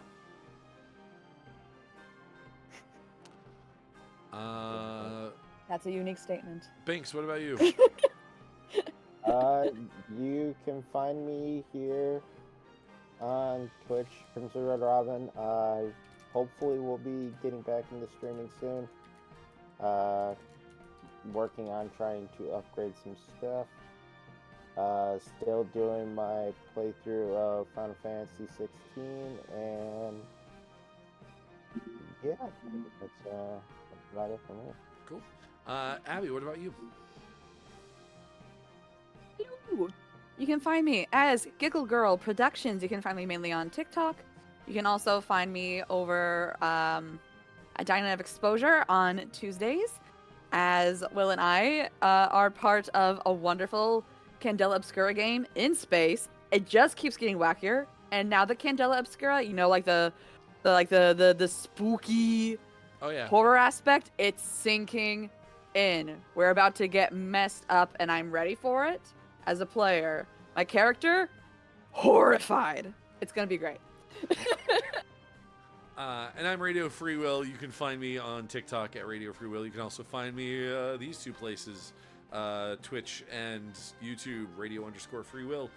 You're probably watching me on one or the other already. You can also play a game that I am running over at startplaying.games/GM/Radio Free Will. The games are filling up. I only have like one seat left in my Exalted game right now. And Ooh. I think 2 seats left each in my Monster of the Week and Masks of New Generation games. Filling up fast.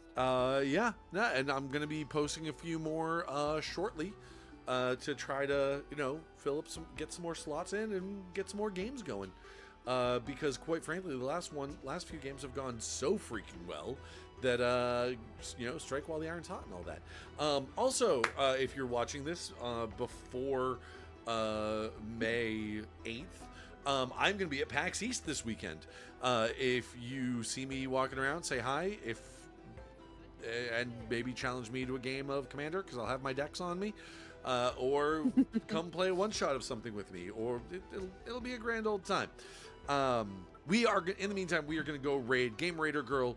Looks like she just got started playing. Ivy! Yep, Ivy's over there playing some Dungeons and I or miss Dragons. Ivy so much. So we are She's gonna so beautiful. go raid her. Stick around, say hi in chat, tell her we sent you, refresh your browser, do all the things. Give her a follow if you're not already. These things all help Game you Raider out. Girl that she is the coolest. She is the coolest. She's so She nice. runs Ivy's the good Crit peeps. Awards. Yeah. Yeah. She's so kind. But yeah. I need to help her with a resume. I forgot. Until next session, everybody. Good luck, have fun, and no gods, no masters, only moderators. Night, everybody. Can't wait for her to forget about that. I gotta do that. Do what? I gotta help her with her resume. Forgot about that.